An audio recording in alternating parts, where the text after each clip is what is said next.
अस्सलाम वालेकुम।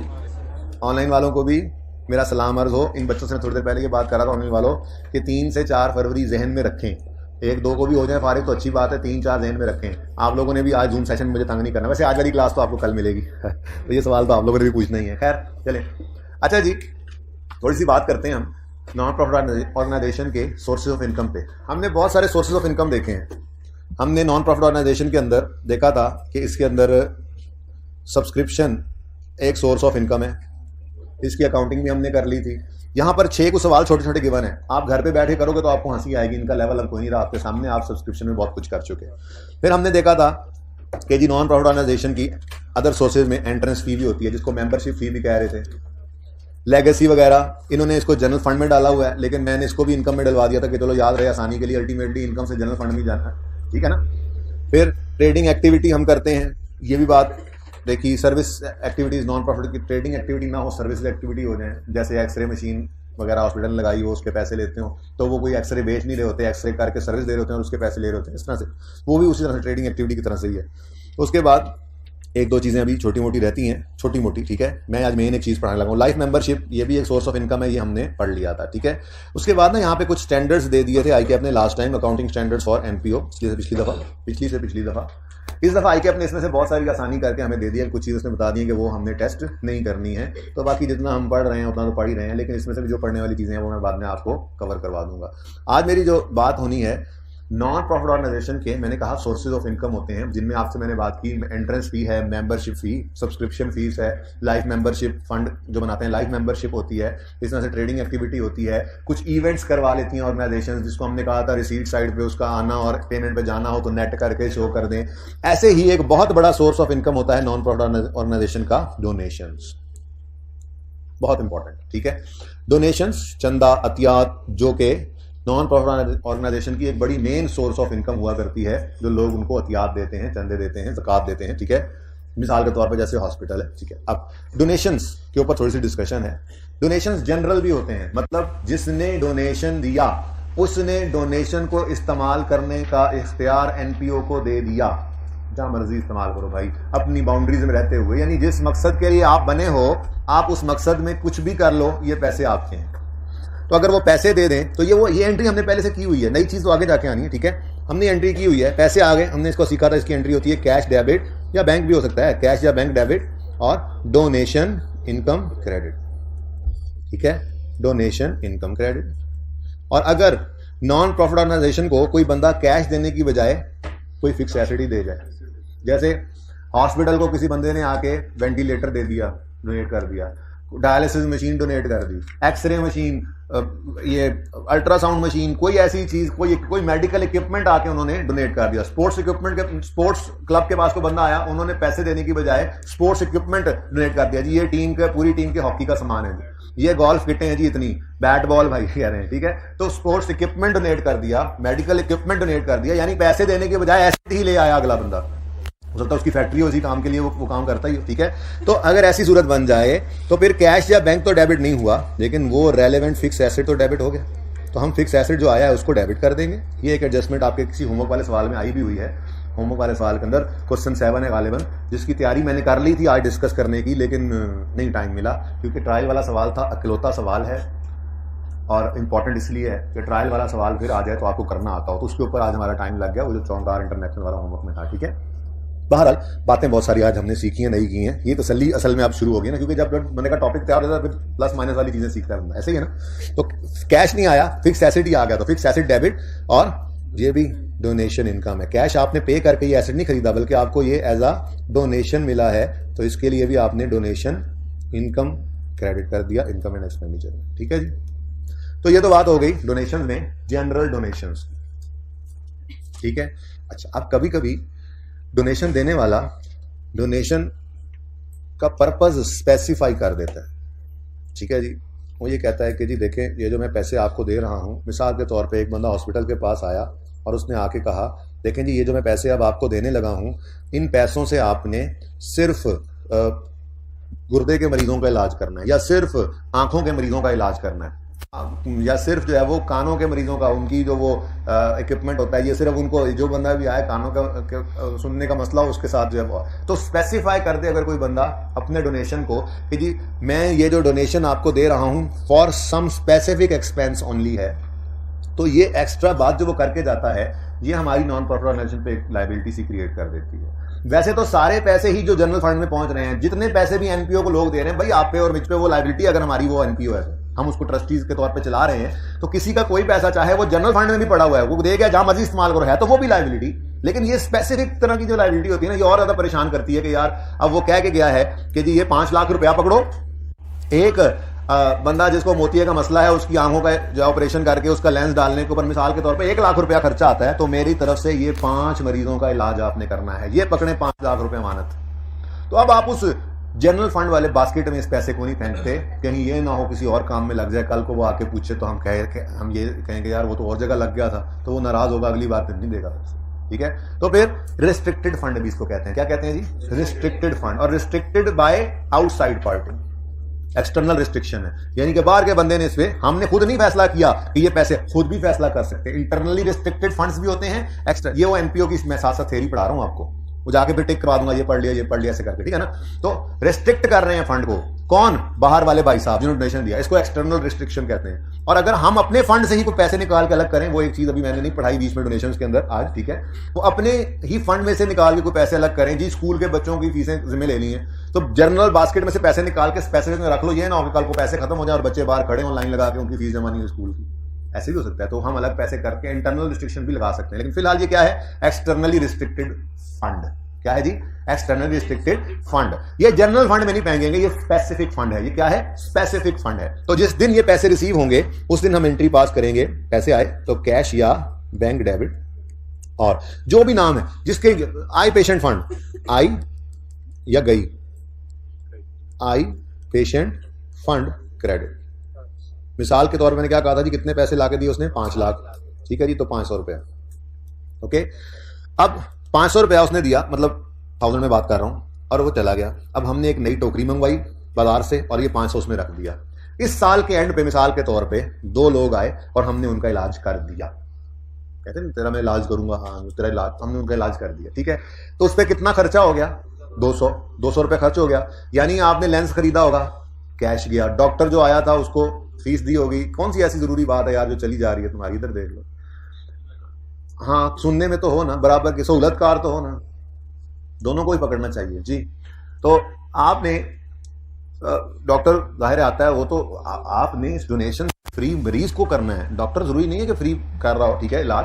तो आपने कोई लेंस खरीदा, कोई डॉक्टर की फीस भरी, कोई दवाइयों का खर्चा किया, तो ये सारे पैसे आपके जेब से निकल गए, ठीक है। तो आपने कैश को क्रेडिट कर दिया, कैश या बैंक को तो आपने क्रेडिट कर दिया, बनता था करना, क्या ख्याल है? ठीक है, अब 200 रुपये यहां से तो क्रेडिट हो गया, डेबिट एक्सपेंस को कर दूं, डेबिट एक्सपेंस को कर दूं भाई, एक्सपेंस डेबिट करेंगे तो ये फंड तो पड़े का पड़ा रह जाएगा। ये एक तरह की हमने लायबिलिटी ही तो क्रिएट की थी, तो उसके अंदर से कुछ लायबिलिटी हमारे सर से उतर गई, हमने 2 बंदों की जिम्मेदारी अब इलाज करके उतार दी है, तो फिर आई पेशेंट फंड डेबिट कर दी, ठीक है। अब ये बड़ा खूबसूरत फंड है तो स्पेसिफिक फंड, लेकिन बड़ा खूबसूरत फंड है कि इस फंड के आने पर इनकम नहीं बनी और जाने पर एक्सपेंस भी नहीं बना, ठीक है। यानी यूं समझ लो, अगर इक्विटी होती थी, सेंटन इक्विटी, तो ये विद इन इक्विटी मूवमेंट है, आया भी फंड बन गया। फंड कहां आता है? जनरल फंड में लायबिलिटी से ऊपर ये स्पेसिफिक फंड नजर आते हैं। जनरल फंड के बाद स्पेसिफिक फंड होते हैं, लाइफ मेंबरशिप फंड हो गया, ये आई पेशेंट फंड हो गया, कोई बिल्डिंग फंड हो गया, ये फंड्स लायबिलिटी से ऊपर पड़े होते हैं, ठीक है। तो लायबिलिटी में ही आया डायरेक्ट, फंड्स में ही आया direct, cash debit fund credit, income नहीं बनाया हमने, ठीक है। और फिर fund debit cash credit, expense भी नहीं बनाया हमने। तो इनकम एक्सपेंडिचर में इसको हमने शो ही नहीं किया, टोकरी अलग रख दी और वहीं से इसकी movement statement of change in net assets के अंदर दिखा देते होते हैं। यानी इसकी ओपनिंग, इसके अंदर आने वाला पैसा, जाने वाला पैसा, और क्लोजिंग वहीं पे मूवमेंट दिखा देते होते हैं, ठीक है। ये इसकी खूबसूरती है, समझ आया? अच्छा, अब उससे भी थोड़ा ज्यादा गड़बड़ कभी कभी बच्चे के ज़हन में आ जाती है, वैसे आनी नहीं चाहिए, पिछली क्लास को इतनी ज्यादा नहीं है, पिछली क्लास को इसमें ज्यादा गड़बड़ आई थी, दूसरे में नहीं आई। अच्छा खैर चलें, कभी कभी ऐसा होता है कि वो आके पैसे जो देता है, वो कहता है कि जी ये पैसे आपने कुछ स्पेसिफिक, हमारा स्पोर्ट्स क्लब था, वो बंदा आया और आके कहता है कि जी आप ना इस डोनेशन में आपको देता हूँ, लेकिन इससे ना आपने एक बैडमिंटन कोर्ट बनाना है, सिर्फ क्या बनाना है? टेनिस कोर्ट बनाना है। टेनिस कोर्ट नहीं है, टेनिस कोर्ट आपने बनाना है, ठीक है जी। अब जैसे ही उसने ये बात की, अगेन हम पे बोझ पड़ गया। हम अगर जनरल बास्केट में इसको डाल दें तो कहीं और ना लग जाए। कल को वो आए गए, हाँ भी टेनिस कोर्ट, हम कहेंगे टेनिस है, कोर्ट नहीं है, ठीक है, कोर्ट पहन के खेल लो भाई कह रहे हैं, तो ऐसा नहीं करना, ठीक है। हम इसको भी क्या करेंगे, एक अलग टोकरी के अंदर रख लेंगे, बात समझे हो, ठीक है। तो जनरल में भी नहीं फेंका, और इस आए पेशेंट वाली टोकरी, नई टोकरी, फिर बंदा भगाया, जा नई टोकरी लेके आ, नई टोकरी लेके आया, छाल मार के गया, नई टोकरी लेके आया, हमने एंट्री पास की, कैश या बैंक डेबिट, और नई टोकरी क्रेडिट नहीं, tennis fund, tennis court fund, tennis court fund. यार ये बिल्डिंग ही कर देते। ऐसा करो, बच्चों हॉस्पिटल को पैसे दे रहा है ये, और हॉस्पिटल को इसने कहा है कि आप बच्चों, पिछली क्लास वाली एग्जांपल ही रखते हैं, बच्चों को इसने कहा है, उधर नाम लंबा हो गया ना, एंट्री में नहीं गया और कुछ नहीं, ठीक है। आया बंदा हॉस्पिटल के पास, उसने कहा यार आप लोगों के पास बच्चों का वार्ड नहीं है, पीड्स वार्ड नहीं है, चिल्ड्रन वार्ड नहीं है आप, ओहो चले जी, आपको ना मैं 800 रुपया देता हूँ, ठीक है, आप इससे वार्ड बना लें, 8 लाख मिसाल को बन जाता होगा, ठीक है, वो अंदाजा लगा के उसने दे दिया। अब ये हम बनाएंगे जी वार्ड फंड। क्या बनाया जी हमने, ward fund, C ward fund, children ward fund, ठीक है। ये बनाकर हमने अलग से पैसे रख दिए। अब ये बड़ा मुसीबत वाला एक फंड है। जैसे जब ये बनना शुरू हुआ, हमने इस पे ईंटें, बजरी, सीमेंट, गारा, रेत, सरिया, मजदूरी, ओवरहेड्स लगाने शुरू किए, तो ये बिल्डिंग बन नहीं जाती। आपको पता है ये क्या कहलाता है, कैपिटल वर्क इन प्रोग्रेस। तो जैसे जैसे खर्चे होते गए, हम उसकी एंट्री करते गए, CWIP ऑफ वार्ड डेबिट और कैश या bank credit, CWIP of ward debit, cash या बैंक क्रेडिट। मिसाल के तौर पे साल के एंड पर 800 की टोटल लगना था, 500 रुपए लग गए।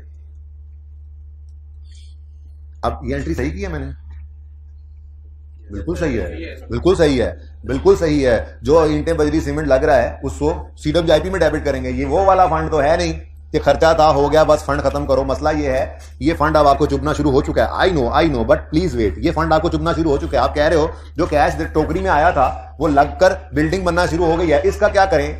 तो फिर मैंने आपको याद दिलाई government grant related to assets, बिल्कुल वैसा ही है, बिल्कुल वैसा ही है।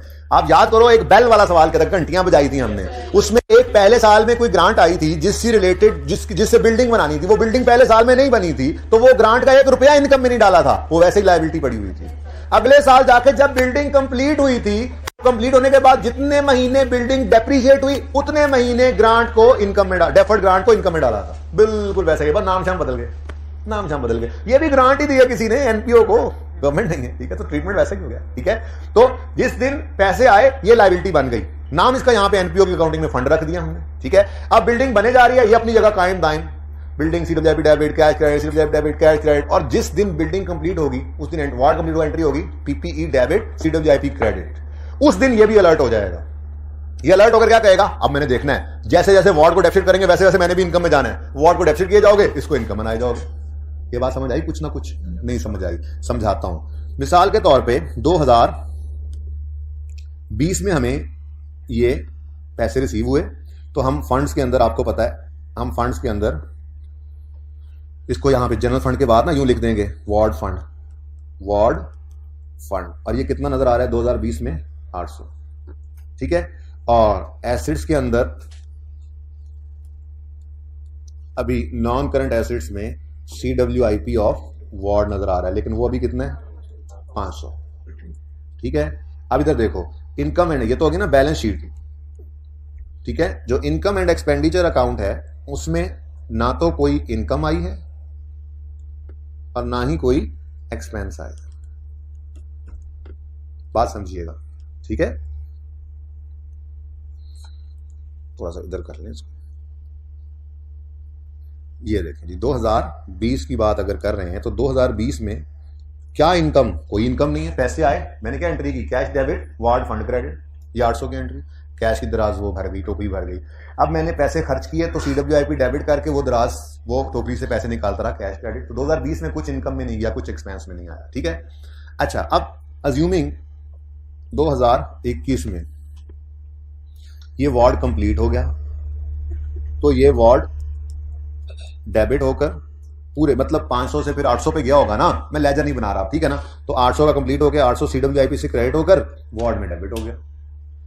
अब जैसे जैसे ये वार्ड डेप्रीशिएट होगा, मैं मिसाल के तौर पे कहता हूं जी वार्ड 800 का था, ठीक है, इसको 10 साल पे डेप्रीशिएट करना है, तो 10 साल का मतलब डिवाइडेड बाय 10, 80 रुपए माइनस हो गए, -80, तो ये कितना आ गया 720। लेकिन इसकी एंट्री हमने क्या की, हमने एंट्री की डेप्रीसिएशन ऑफ वार्ड 20 से 80 से, ये डेबिट और एसिड क्रेडिट। साथ ही इसने भी चिल्लाना शुरू कर दिया, ओ हेलो ओ भाईजान क्या कर रहे हो, इधर आओ। मैंने कहा क्या हुआ, मुझे भी इनकम में डालो और मैं भी रह जाऊंगा 720, ताकि जैसे जैसे ये खत्म हो वैसे वैसे मैं भी खत्म हो जाऊं। तो यहां पर हमारी वार्ड फंड इनकम आ जाएगी, वार्ड फंड इनकम। अब समझ आइए कुछ। ओहो, लेकिन ये मैंने 20 में लिख दिया है, थोड़ी सी जगह और बनाएं, ये 21 में हुआ है। ये कैसे है, देखो पैसे हमें आए नहीं थे। ग्रांट इनकम कैसे होती थी, ग्रांट डेफर्ड लायबिलिटीज इनकम कैसे बनती थी, वो कैसे इनकम होती थी, तब क्यों नहीं पूछते थे तुम? देखो बेसिकली क्या हुआ, तब आता नहीं था। बेसिकली ये हुआ है कि जिस दिन पैसे आए हैं ना, सारे हमने इनकम नहीं बनाए, किसी से पैसे मुफ्त में आ गए, इनकम ही है ना। एनपीओ की इनकम नहीं है, डोनेशन 8 लाख का मिल गया, इनकम नहीं है, नहीं है इनकम, लायबिलिटी है। क्यों लायबिलिटी, बिल्डिंग बनाओ, बन गई है तो अब इनकम बनाओ। यानी अगर ये अकाउंटिंग ना आती होती तो सीधा इसको जो नॉर्मल अकाउंटिंग है, ये भी तो लायबिलिटी है, ये लायबिलिटी नहीं है। किसी का पैसा आया तो क्या आप क्या करोगे, याशी कर लोगे, या जिस काम के लिए दिया वो करोगे। ये इक्विपमेंट आया, क्या बच्चे तुम्हारे घर ले जाओ उठा के, ये लो बच्चों गोल्फ किट खेलो, या एनपीओ के लिए दिया तो ये भी लायबिलिटी है, ये भी लायबिलिटी है, ये भी लायबिलिटी है। ये दोनों डायरेक्ट इनकम में डाल दिए थे, इनको कहा इसको डालो ही ना और इसको लायबिलिटी में रखो, जब बिल्डिंग बन जाए तो जैसे बिल्डिंग एक्सपेंस बने वैसे वैसे इसको इनकम बनाओ। मैचिंग कॉन्सेप्ट जी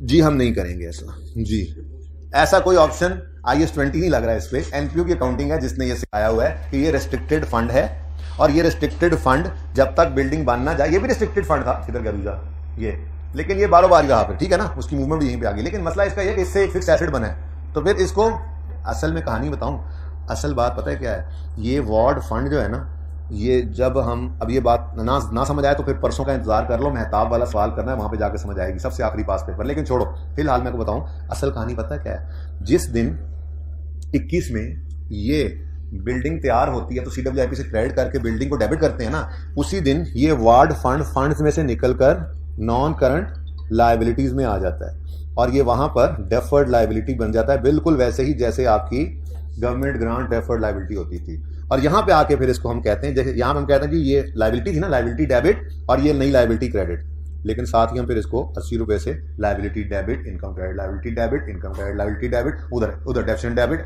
असल मैं ये चाह रहा था, पिछली क्लास में मैंने किया था तो बच्चों को इससे मसला है, मैंने कहा कि नहीं करता, लेकिन आप लोगों ने भी पकड़ लिया तो ये बात भी आपने करवा ली। चलिए ठीक है, तो ये ज्यादा मुनासिब ट्रीटमेंट है, ऐसे कहा जाता है, अकाउंटेंट्स ऐसे करते हैं, ठीक है ना। जब तक बिल्डिंग बन ना जाए इसको फंड्स में रखो, बिल्डिंग बनाई जाओ बनाई जाओ बनाई जाओ बनाई जाओ, जिस दिन बिल्डिंग बन जाए CWIP क्रेडिट करके बिल्डिंग क्रेडिट करो, इसको भी फंड में से निकाल के डेफर्ड लायबिलिटी बना लो। अब जैसे जैसे एसेट डेप्रिशिएट हो वैसे वैसे लायबिलिटी मोनेटाइज हो, आराम है। असल में ना फंड्स को ठीक है थोड़ा सा बेहतर हुआ, वार्ड फंड ये वहां से निकल के यहां पे आ गया, ओके।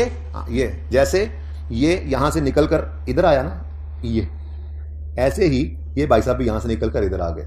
अब ये यहां पे पहुंचकर डेप्रिशिएट हुए जा रहा है हर साल, और ये यहां पे निकल कर, अच्छा ये सेम अमाउंट्स है, सवाल में जरूरी नहीं है सेम अमाउंट्स हो, हमारा 10 लाख भी तो लग सकता है, हमारा 20 लाख भी तो लग सकता है। तो बिल्डिंग डोनेशन उसने 8 लाख दिया, हमारा 10 लाख लग गया, क्या करेंगे, दरवाजा नहीं लगाएंगे वार्ड को, हैं खिड़कियां नहीं लगाएंगे, भाईजान का डोनेशन खत्म हो गया, बिल्डिंग पे और खर्चा नहीं करना, नहीं यार अपने से लगा लेंगे। तो एसेट 10 लाख का बन जाएगा और फंड 8 लाख का आया था, अब एसेट 10 लाख के हिसाब से 100 रुपए डेप्रिशिएट होगा और फंड 80 रुपए इनकम में जाएगा, मसला कोई नहीं, वो ज्यादा अच्छा होता अगर ऐसे कर लेते। लेकिन चीजें फिर फैलती जाती है ना तो बात काबू में नहीं आती, तो स्टेप बाय स्टेप चलते चले गए, ठीक है। तो बहरहाल ये सारी बातें ना मेरे ख्याल में फिर किसी वक्त देख लेंगे, इनको छोड़ो, ठीक है। मेरे ख्याल में मतलब की बात सिर्फ NEC थी, इसकी आप पिक्ट्यूरे ले सकते हैं, वो बाद में कर लेना। वैसे फिलहाल तो मैं कहूंगा कि उसको ना यूं करके छुपा दिया जाए ताकि वो आपकी इन तस्वीरों में ना आए।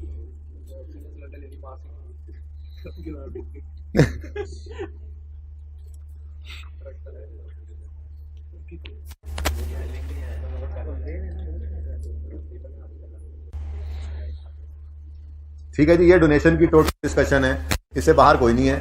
बस इसके अंदर थोड़ी टेक्निकल बातें मैंने की हैं जो अभी लिखी हुई नजर नहीं आ रही। वो ICAP ने जो दो अटेम्प्ट पहले जो डाले थे ना स्टैंडर्ड्स, ये उनकी बात मैंने की थी। रिस्ट्रिक्टेड फंड है, मैंने भी रिस्ट्रिक्ट ही किया इनको, इनकम में नहीं डाला।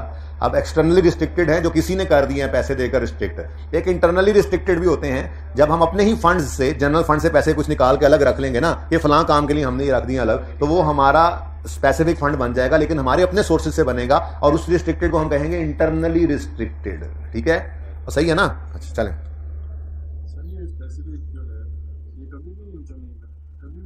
नहीं, अब ये वाला इस केस में तो बन रहा है। ये जरा थोड़ा स्पेसिफिक जो है ना, ये कभी बन कैसे बनाए? मतलब बेतुकी सी बात हो कि हम जब ये आया है इसको रखें यहाँ पर, फिर जब खर्चा करें तो उतनी इनकम बनाएं, उतना एक्सपेंस बनाएं, बराबर जो होता है तो बारी बस। अच्छा जी, अब आप जिद करेंगे, मैं चाह रहा हूं कि ये अभी आप ना बनाएं, जब जरूरत पड़ेगी ना मेहताब वाले सवाल में तो बना लेंगे। ठीक है, मत लिखे, मैंने हटा दिया, छुपा दिया। ठीक है, लिख लिया आपने, बैलेंस शीट बना ली यॉर्ड।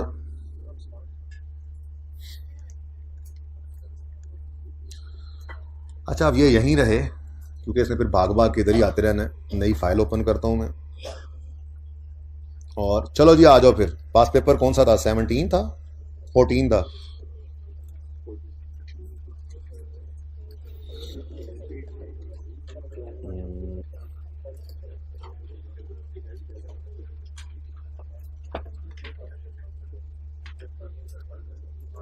अच्छा जी, ये देखें, ये एग्जेक्टिव क्लब वाला सवाल आपका होमवर्क में है। आई नो, मैं ये करवाऊंगा भी सही। ठीक है, इसकी मैं तैयारी भी वैसे करके आया था आज डिस्कस करने की, देखो सारी तैयारी हुई पड़ी, लेकिन वो टाइम नहीं मिला, इसलिए इसको तैयारी में रहने में। ठीक है, उसके बाद ये है 7, मैंने आपको 3 करवाया था, 4 होमवर्क में दिया था। 4 उस दिन आपको मुश्किल लगा था, लेकिन उसके बाद से आपके लिए वो आसान हो चुका हुआ है। ठीक है, क्योंकि उस एडजस्टमेंट इस काबिल ही नहीं थी कि आप उसको लिफ्ट भी कराएं। और उसके बाद 5 और 6 मैंने ज़रूरी नहीं समझे कि करवाए जाएं, ज़रूरत नहीं है। 7 करवाना है, होमवर्क दिया हुआ है। 8 आपको मैं करवा चुका हूँ, 9 आपको करवा चुका हूँ, 10 की ज़रूरत नहीं है, 11 की ज़रूरत नहीं है, 12 आपको करवा चुका हूँ, 13 आपको करवा चुका हूँ, 14 अभी होने लगा है इंशाल्लाह, 15 आप खुद करेंगे, आसानी बड़ा है, लेकिन जब कहूँगा तब, अभी नहीं। जाहिर है जिस दिन कहूँगा उस काबिल समझूंगा तो कह दूँगा हम कर लो, सारी बातें हो लेंगे ना, छोटी छोटी बातें भी चल रही हैं, तो ये खुद आप कर लेंगे। बड़ा प्यारा सवाल है। 16 जो है ना, इसका नाम क्या है देखो। अच्छा, लिखा तो ICAP ने इस तरह से है सीरियस, लेकिन दूसरे वाला सीरियस हो गया था इस अटेम्प्ट में, और इस सवाल में थोड़ा सीरियस तो है ना गड़बड़ी कर दी, लेकिन 60-70% फिर भी सवाल होने वाला है। क्योंकि सीरियस बात सिर्फ ये है, वो गोल्फ किट्स परचेज कर रहा है, कुछ किराए पे दे रहा है, कुछ बेच रहा है, ये 2 एडजस्टमेंट्स आपको तंग करेंगी। बाकी सवाल में इतनी जान नहीं थी। ठीक है, और बाकी सवाल आप इंशाल्लाह टैकल कर पाएंगे। ओके, लेकिन इससे परेशान ना हो। ये सवाल वैसे तो मैं आज करवाने के जहन से, मतलब कल करवाने के जहन से था, लेकिन ये मैंने घर पे कल बैठ के उस फॉर्मेट पे कर लिया हुआ है। खबरदार ऑनलाइन वालों ने को तस्वीर बनाई। ठीक है, अच्छा, उस फॉर्मेट मैंने सॉल्व कर लिया हुआ है जो आपका है, जो सोल्यूशन किताब में है उसको आपने काट देना है। यहाँ से सोल्यूशन मैं आपको डिस्कस भी करूंगा, जरूरत पे है, यहाँ से काम चलेगा या मुझे सॉल्व करवाना पड़ेगा, ये मैं कल देखूंगा। लेकिन ये सवाल आप लोगों ने यूं समझ के करना है कि बस परिचय में बैठे हैं आज और पास हैं तो फिर पास हैं इंशाल्लाह। तो फाइट करनी है, जो समझ में आए। इन एडजस्टमेंट से परेशान नहीं होना, जो समझ में आए कर डालना, सवाल करते जाना। ये कॉन्फिडेंस प्लीज ले लो, अभी तो मौका खत्म हो चुका है। ये कॉन्फिडेंस प्लीज आपके अंदर आ जाना चाहिए कि सवाल करते जाना है हमने, और सवाल करते करते ही पासिंग मार्क्स हमें मिल जाएंगे, चाहे सवाल पूरा होना हो। तो ये टफ क्वेश्चन था, पूरे एनपीओ में ये टफ क्वेश्चन है, बाकी तो कोई टफ है नहीं, आपने खुद देख ही लिया। ओके, तो ये आपका होमवर्क है आज का, इस पे बड़ा स्टार लगा लें। ठीक है, बड़ा मोबाइल बंद करके, और जो आपने ना इधर 20 नंबर लिखे हुए हैं, 38 मिनट बनते हैं, आप 45 मिनट ले लेना मेरी तरफ से, लेकिन इससे ज्यादा 1 मिनट नहीं लेना। ओके, फॉर्मेट जल्दी फॉर्मेट बना लेना। उसके बाद फिर जल्दी ये एडजस्टमेंट देखनी है। कहोगे कोई ये कोई एडजस्टमेंट है, लो ये कोई एडजस्टमेंट है, थोड़ी प्यारी एडजस्टमेंट है ये भी, सब्सक्रिप्शन की। ये लिखा हुआ 3 ईयर सब्सक्रिप्शन पर मेंबर, 3 साल की पर मेंबर सब्सक्रिप्शन है, 1 साल की नहीं है। कोई है, देख लेना 3, बड़ा आसान है। डोनेशन मिला है, ये स्पेसिफिक फंड है, बेसिकली डोनेशन है for repair and maintenance. Specific fund आज जो करवाया है, हो जाएगी एडजस्टमेंट। 4 और 5 बड़ा परेशान करेंगे आपको, लेकिन जब 6 पे आओगे आपको चलो यार ये नंबर तो लें, ये पेमेंट्स हैं, रिसीट्स भी हैं, पेमेंट्स भी हैं। और उसके बाद फिक्स एसेट वाली एडजस्टमेंट मुफ्त के नंबर हैं। और यहाँ पे वो कह रहे हैं कि इंश्योरेंस पॉलिसी है, और अगर कोई कैश गड़बड़ हो तो वो इंश्योरेंस वाले देते हैं अप टू 2 मिलियन। और मसला वही है, टर्मिनेटेड है अकाउंटेंट ऑन फ्रॉड का शक। ठीक है, तो फिर कैश का आपने देख, लेकिन एक चीज यहां पे आपने कैश एंड बैंक इकट्ठा बना लेना है। उसकी वजह यह है, मजबूरी थी उसने जी, असल में ना कैश और बैंक बैलेंसेस तो उसने दे दिए हैं, कैश का इतना था, बैंक का इतना था, एंड पे कैश का कोई नहीं था, बैंक का था, ये तो उसने कह दिया। लेकिन पूरे सवाल में ये नहीं बताया कि सब्सक्रिप्शन कैश में आई या बैंक में। पूरे सवाल में ये नहीं बताया कि ये रिसीट्स या पेमेंट्स कैश की हैं या बैंक की हैं। तो इसलिए मजबूरन फिर कैश और बैंक इकट्ठा बनाना पड़ा। ठीक है, तो बना लीजिएगा इकट्ठा, ओके। और बनाइएगा, अप्रोच वही रखिएगा। बाकी उम्मीद है 60% सवाल ये सही हो जाना चाहिए आपका, 60 to 70। ठीक है, ये दो एडजस्टमेंट्स आपको परेशान करेंगी, यही तो मैं चाह रहा हूँ कि परेशान करें। आप घर पे खप खपैया करके आएँ, ताकि जब मैं करवाऊँ तो आप वो एडजस्टमेंट समझ रहे हो, उसका कॉन्सेप्ट समझ रहे हो, ना कि आप वो प्लस माइनस में ही लगे रहें। ये मेरी चाहत होती है। आपको पता है कि सवाल मुश्किल भी हो तो मैं आपकी तरफ फेंक दिया करता हूँ। हाँ, अगर ये आखिरी क्लास होती हमारी तो मैं ऐसा ना करता। परेशान हो गए तो कल मेरे पास वापस हो गए ना, इसलिए मैं ऐसे कर लिया करता हूँ। चलें, ये होमवर्क है आपका। और क्वेश्चन नंबर 16, ठीक है, और 14 का 7 तो यार पुराना होमवर्क हो गया। अभी तक किसी ने नहीं किया तो शर्म आनी चाहिए उसको, डूब मरना चाहिए उसमें, फाइट करना चाहिए था उसको। अभी तक बच्चे को वहाँ फाइट कर करके रोज 7वां सवाल जाके करते हैं, यार आज तो सही हो जाएगा, सर ने ये नहीं बताया। हम ऐसे सोचते हैं, ये वो चीज़ें हैं। मैं फाइनल्स के अंदर जब कंसल्टेशन सर कराते थे तो घर जाके ना उस सवाल जो क्लास में करते थे ना, वो मैं लपेट के रख देता था और फिर मैं खुद से वो सवाल करता था बगैर सोल्यूशन देखे। एंड पे जाता था, बैलेंस शीट टैली नहीं होती थी। फिर मैं कहता था हो अच्छा क्या हुआ देख लिया, अच्छा चलो। फिर अगली बार में आता था, फिर वो गलती नहीं, कोई नई गलती होती थी और फिर वो टैली नहीं होती थी। इस तरह से कहीं जाकर जो है वो 2-2 3-3 बार सवाल कर लेता था बंदा। तो आप लोग पता नहीं क्या करते हैं, आप अभी तक आपने एक दफ़ा भी नहीं किया उसको। Solving is the trial balance of चौंगतार international hospital on 31 December 19। Trial given है जी 31 दिसंबर 19 का, और खैर से कह रहा है इनकम एक्सपेंडिचर बना दो 31 दिसंबर 19 का और बैलेंस शीट बना दो 31 दिसंबर 19 की। सबसे पहला काम फॉर्मेट, इनकम्स के बाद एक्सपेंस।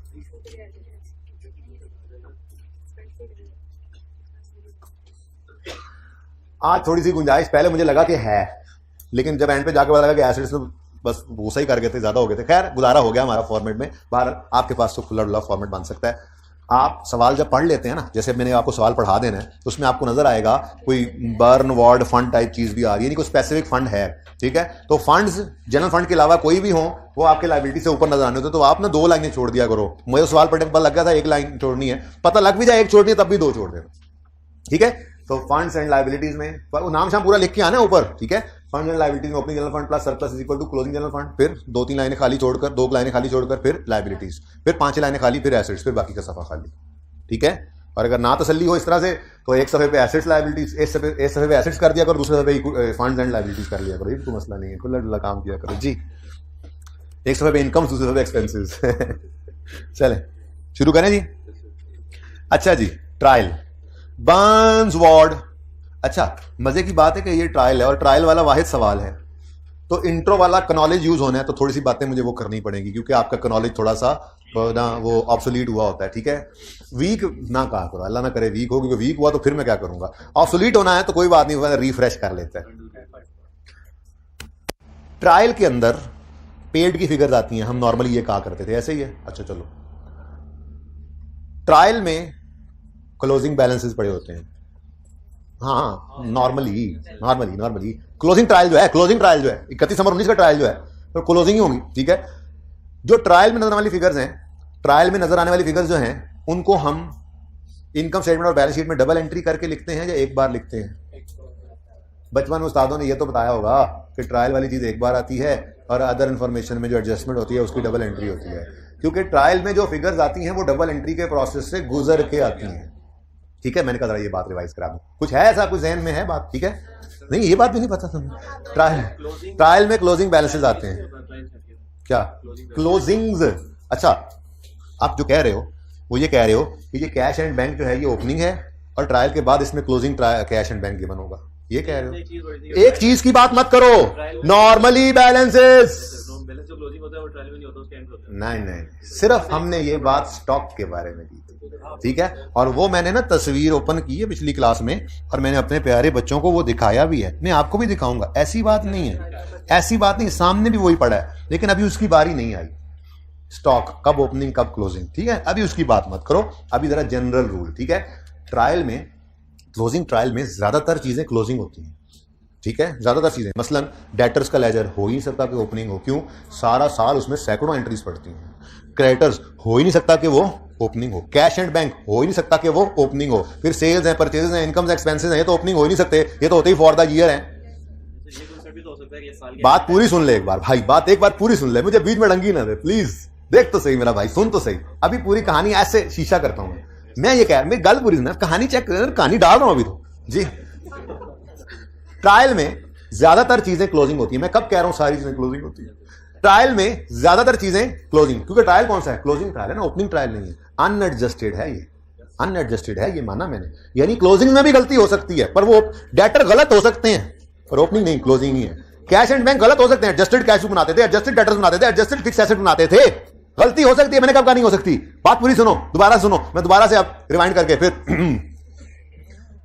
क्लोजिंग ट्रायल में ज्यादातर चीजें क्लोजिंग होती हैं, ठीक है, गलत हो सकती हैं पर होती क्लोजिंग है।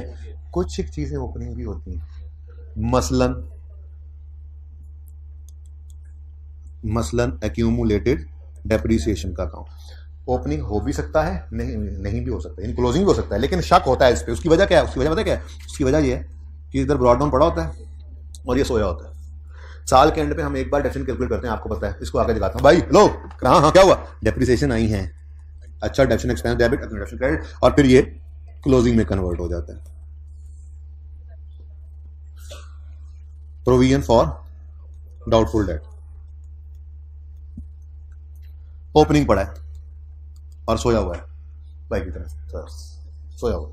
साल के एंड में उसको पोनी मार के उठाया, ओए क्लोजिंग डेटर निकल आए, तो फिर प्रोविजन का रेट लगा के तुम्हें क्लोजिंग दे रहे हैं, हम क्लोजिंग दे रहे हैं तुम्हें, रेट लगाकर बैड रिटर्न ऑफ लिखो और एक्सपेंस बनाओ और चलो भाई काम खत्म हो गया, ठीक है। फिर कुछ एफआईआर में आप जाके पढ़ोगे, जैसे डेफर्ड टैक्स वगैरह होते हैं, ये अक्सर ओपनिंग पड़े होते हैं। तो ऐसे अकाउंट्स जिनमें सारा साल कोई एंट्री नहीं होती ना, वो अक्सर ट्रायल में ओपनिंग पड़े होते हैं। हाँ, हो सकता है वो डेप्शन की एंट्री करके आपको कह दे डेप्शन हमने चार्ज कर दिया और ये क्लोजिंग है, ऐसा हो सकता है, ठीक है, लेकिन ये ओपनिंग भी हो सकता है, ये शक वाले होते हैं, ठीक है। तो अब मैं वापस आता हूं अपनी बात पे। क्लोजिंग ट्रायल में ज्यादातर अकाउंट्स, ज्यादातर बैलेंसेस क्लोजिंग होते हैं, पर कुछ एक अकाउंट्स ओपनिंग भी हो सकते हैं, जैसे एक्यूमुलेटेड डेप्रिसिएशन या प्रोविजन फॉर डाउटफुल डेट। अगली बात मैंने आपको बता दी, क्योंकि सारा साल इनमें कोई एंट्री होती नहीं है, इसलिए ये अक्सर ओपनिंग पड़े होते हैं, ठीक है। और सही है, तो ये बात अब लिखो, ऐसे नहीं। अब इंट्रो, अब क्या करूं, अब इंट्रो, इसलिए तो इस सवाल पे टाइम ज्यादा लगा, वरना अंडरलाइन करो 31 दिसंबर 19 ट्रायल बैलेंस और स्टार लगाओ और लिखो अपने पास सजे खपे कहीं जगह देखकर बुक पे। क्लोजिंग ट्रायल में ज्यादातर चीजें क्लोजिंग होती हैं, मसलन debtors, creditors, cash, bank. Closing trial में ज्यादातर चीजें क्लोजिंग पड़ी होती हैं, मसलन debtors, creditors, cash, bank etcetera. अब इंट्रो नहीं पढ़ा रहा आपको, वरना मैं आपको बताता। कुछ एक ऐसे होते हैं जिनके ओपनिंग भी हो सकता है, क्लोजिंग भी हो सकता है, वो भी फिर आगे फिक्स एसेट की तरफ चलते हैं, लेकिन वो बहुत लंबी तफसील है, वो तो फिर 10-12 दिन का पूरा टॉपिक होता है ना भाई। अब यहाँ पे तो सिर्फ थोड़ा सा आपका वो नॉलेज जरा रिफ्रेश कराना है, और किसी का अगर आगे पीछे है तो अपने हिसाब से कराना है, बस ये कोशिश करनी है, ठीक है जी। क्या मैं बोल रहा था? क्लोजिंग ट्रायल में ज्यादातर चीजें क्लोजिंग होती हैं, मसलन debtors, creditors, cash, bank etcetera. ये आगे लिखना नहीं है, सिर्फ सुनो वजह क्या है, पता है ना। डेटर्स में बेतहाशा एंट्री सारा साल, सैकड़ों एंट्रीज होती है। क्रेडिटर्स में, कैश, बैंक हर रोज सैकड़ों एंट्रीज हो रही होती हैं, तो ये मुमकिन ही नहीं है कि वो क्लोजिंग पढ़ाओ, वरना तो वो सॉरी ओपनिंग पढ़ाओ, वरना अगर वो ओपनिंग है तो फिर तो आपने कोई अकाउंटिंग नहीं की सारा साल, फिर तो आपको सारा कुछ बताएगा वो डेबिट क्रेडिट आप खुद कर रहे होगे, ऐसा नहीं होता, ठीक है ना। तो मैंने क्या लिखवाया? क्लोजिंग ट्रायल में ज्यादातर चीजें क्लोजिंग होती है, मसलन डेटर्स, क्रेडिटर्स, कैश, बैंक वगैरह, और भी हो सकते हैं, ठीक है ना। फुल स्टॉप के आगे लिखो, लेकिन कुछ चीजें ओपनिंग पड़ी हो सकती हैं। अब ये भी ना पक्का कर लेना, कभी हो सकता है बेटा, देखो डेप्रिसिएशन चार्ज कर लें, डेप्रिसिएशन चार्ज कर लेंगे तो फिर एक्यूमुलेशन ओपनिंग बजाय क्लोजिंग होगी ना। ये लिखो, ये सुनो, डेप्रिसिएशन फॉर द ईयर उन्होंने चार्ज कर ली है, तो उन्होंने एंट्री कर ली है, depreciation expense debit, accumulated depreciation credit, तो फिर एक्यूमुलेशन का बैलेंस क्या होगा? क्लोजिंग। गलत तो हो सकता है पर ओपनिंग नहीं हो सकता, डेप्रिसिएशन चार्ज होगी, ठीक है ना। तो लिखो, क्या लिख रहे थे हम? लेकिन कुछ चीजें ओपनिंग हो सकती हैं, मसलन पीएफडीडी, पूरा ना लिखने लग जाना, मसलन प्रोविजन फॉर डाउटफुल डेट और एक्यूमुलेटेड डेप्रिसिएशन वगैरह, ठीक है। इस वगैरह के अंदर ना एक रिटेन्ड अर्निंग्स भी आता है, लेकिन वो फिलहाल मैं नहीं लिखवा रहा, वो बाद में भी बताता हूं, ठीक है भाई। बात समझ आ गई? तो बहुत सारी चीजें इसमें क्लोजिंग ही होगी, कुछ एक ओपनिंग भी हो सकती है, ओके। स्टॉक अगर ट्रायल में कॉस्ट ऑफ सेल नजर आए तो ट्रायल वाला स्टॉक क्लोजिंग होगा, अदर इंफॉर्मेशन में कुछ नहीं होगा। मैंने कुछ नया नहीं पढ़ाया, उस दिन कहा था मेहनत कर रहे हैं, अब मसला है ना, बहुत सारे 10 12 15 सवाल है नहीं मेरे पास, फाइनल अकाउंट तो हमने करना नहीं, हमारे सिलेबस में है नहीं, ठीक है। तो बस इतना ही है जितना कर सकता था। कैश फ्लो का टॉपिक के अंदर एक सवाल था, एक यहाँ पे आ गया सवाल, ठीक है, और थोड़ा रिवाइज ही कर सकता हूँ चीजें आपके साथ जी। ट्रायल में अगर कॉस्ट ऑफ सेल है तो ट्रायल में स्टॉक कौन सा होगा? क्लोजिंग।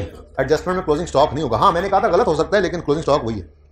और अगर अगर अगर अगर ट्रायल में नजर आए परचेजेस, तो ट्रायल में नजर स्टॉक ओपनिंग स्टॉक है, और अदर इन्फॉर्मेशन में हमें बताया जाएगा क्लोजिंग स्टॉक के बारे। अब अगर आप एक्सपेक्ट करोगे ये बात मैं नए सिरे से शुरू करूं तो कैसे करूं, ठीक है, ये बात हमने पढ़ रखी है ना, ठीक है, तो बस रिवाइज करवाना था ये असूल, आपने सब पढ़ा हुआ है। ये हमने ना बकायदा सवाल पूरे तरतीब से करते करते करते यहाँ तक बड़ा लंबा सफर था। पहले कार्ड कूड बनाया, एंट्रीज उंट्रीज की, एंट्रीज करके फिर हमने ट्रायल बनाया, और ये ट्रायल ऐसा बना था। हमने कहा O closing stock, O cost of sale, याद आ रहा है। तो यहाँ पे हमने इसको देखते हुए क्या कहा था, अच्छा अगर ट्रायल में कॉस्ट ऑफ सेल्स नजर आएंगी तो उस ट्रायल में पड़ा हुआ स्टॉक, ये बात तुम मिक्स कर रहे थे, उस ट्रायल में पड़ा हुआ स्टॉक क्लोजिंग होगा, और अदर इन्फॉर्मेशन में कुछ भी नहीं बताएगा, ठीक है। और अगर ट्रायल में गिवन हुई परचेजेस तो इसका मतलब ट्रायल वाला स्टॉक ओपनिंग है, और क्लोजिंग स्टॉक अदर इन्फॉर्मेशन में बताएगा। क्लियर हुई कुछ बातें?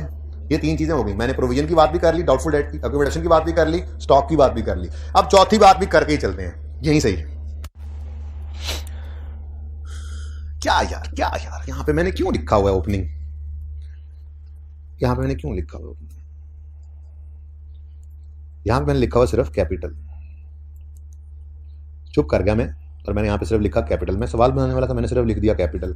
मेरा सवाल, ये कैपिटल ओपनिंग है कि क्लोजिंग? और अल्लाह के बंदो, क्लोजिंग ट्रायल के अंदर क्लोजिंग कैपिटल होगा या ओपनिंग होगा? अब ये ना कहो कि पहले लिखा हुआ था, गलत लिखा हुआ था। तो ओपनिंग है या क्लोजिंग है? अगर ओपनिंग है तो मुझे लॉजिक दो, हैं? अनएडजस्टेड भाई कह रहे हैं, कैसे ओपनिंग? यहां लिखा हुआ देख के कह दिया आपने, तो कह दिया बस। प्रॉफिट बाद में आएगा, किसने कहां लिखा हुआ प्रॉफिट बाद में आएगा? कहां लिखा हुआ है? कहां लिखा हुआ प्रॉफिट बाद में आएगा? कैपिटल नहीं, कहां लिखा हुआ है कि प्रॉफिट बाद में आएगा और कैपिटल इसमें ऐड होना है? कहां लिखा हुआ है? अरे नहीं, फेस ट्रायल का फेस बताएगा ये बात, आपको समझ नहीं आ रही। कोई तो बता दे, कोई नहीं, कोई थोड़ा सा जा रहे उस तरफ जी। भाई देखो, बड़ी सादा सी बात थी, ट्रायल का फेस बता रहा है, इनकम्स और एक्सपेंसेस सामने ही पड़े हैं। अगर ये सामने, हाँ मैं सोच रही थी बेटा बोलना था ये, ठीक है जी। ट्रायल में इनकम्स और एक्सपेंसेस बिखरे पड़े हैं, मतलब अभी प्रॉफिट एंड लॉस अकाउंट बनना है, वो बनेगा तो नेट प्रॉफिट निकलेगा, वो निकलेगा तो ओपनिंग कैपिटल में ऐड होगा, तो कहीं जाकर ये क्लोजिंग कैपिटल बनेगा, ठीक है। तो ये भी उसूल हमें पता लग गया, लेकिन ये लिखना नहीं क्योंकि ये हमारे सिलेबस में नहीं है, बस, ठीक है। ये लिखना नहीं, सिर्फ यूज करना था, इसको यूज कराता हूं अभी इनकम एक्सपेंडिचर में। तो ये क्या है जी? अब ये हमने लॉजिकली समझा कि ये ओपनिंग क्यों है, ठीक है। लिखे या ना लिखे हमें पता लग जाएगा। अगर ट्रायल में इनकम एक्सपेंसेस बिखरे पड़े हैं तो मतलब अभी प्रॉफिट एंड लॉस अकाउंट बनना बाकी है, तो नेट प्रॉफिट निकलना, या नेट लॉस, मैं नेट प्रॉफिट ही बोलता हूं, ठीक है। तो प्रॉफिट एंड लॉस अकाउंट बनना बाकी, नेट प्रॉफिट निकलना बाकी, ओपनिंग कैपिटल में ऐड होना बाकी। तो वो कैसे ओपनिंग क्लोजिंग में बन जाएगा, कन्वर्ट हुआ होगा? तो ये निशानी है इनकम एक्सपेंसेस का ट्रायल में दिखना, ये निशानी है कि कैपिटल क्या है, ओपनिंग। और अगर ये ना नजर आते तो नेट प्रॉफिट नजर आता, या नेट प्रॉफिट भी ना नजर आता, वो भी इधर ऐड हो जाता। ऐसे ट्रायल के अंदर जिसमें इनकम एक्सपेंसेस नजर नहीं आते, उसमें कैपिटल क्लोजिंग होता है, उसका मतलब होता है कि प्रॉफिट निकल चुका, ठीक है। तो सही है, लेकिन इसको लिखना नहीं, ये हमारे लिए रेलेवेंट नहीं है।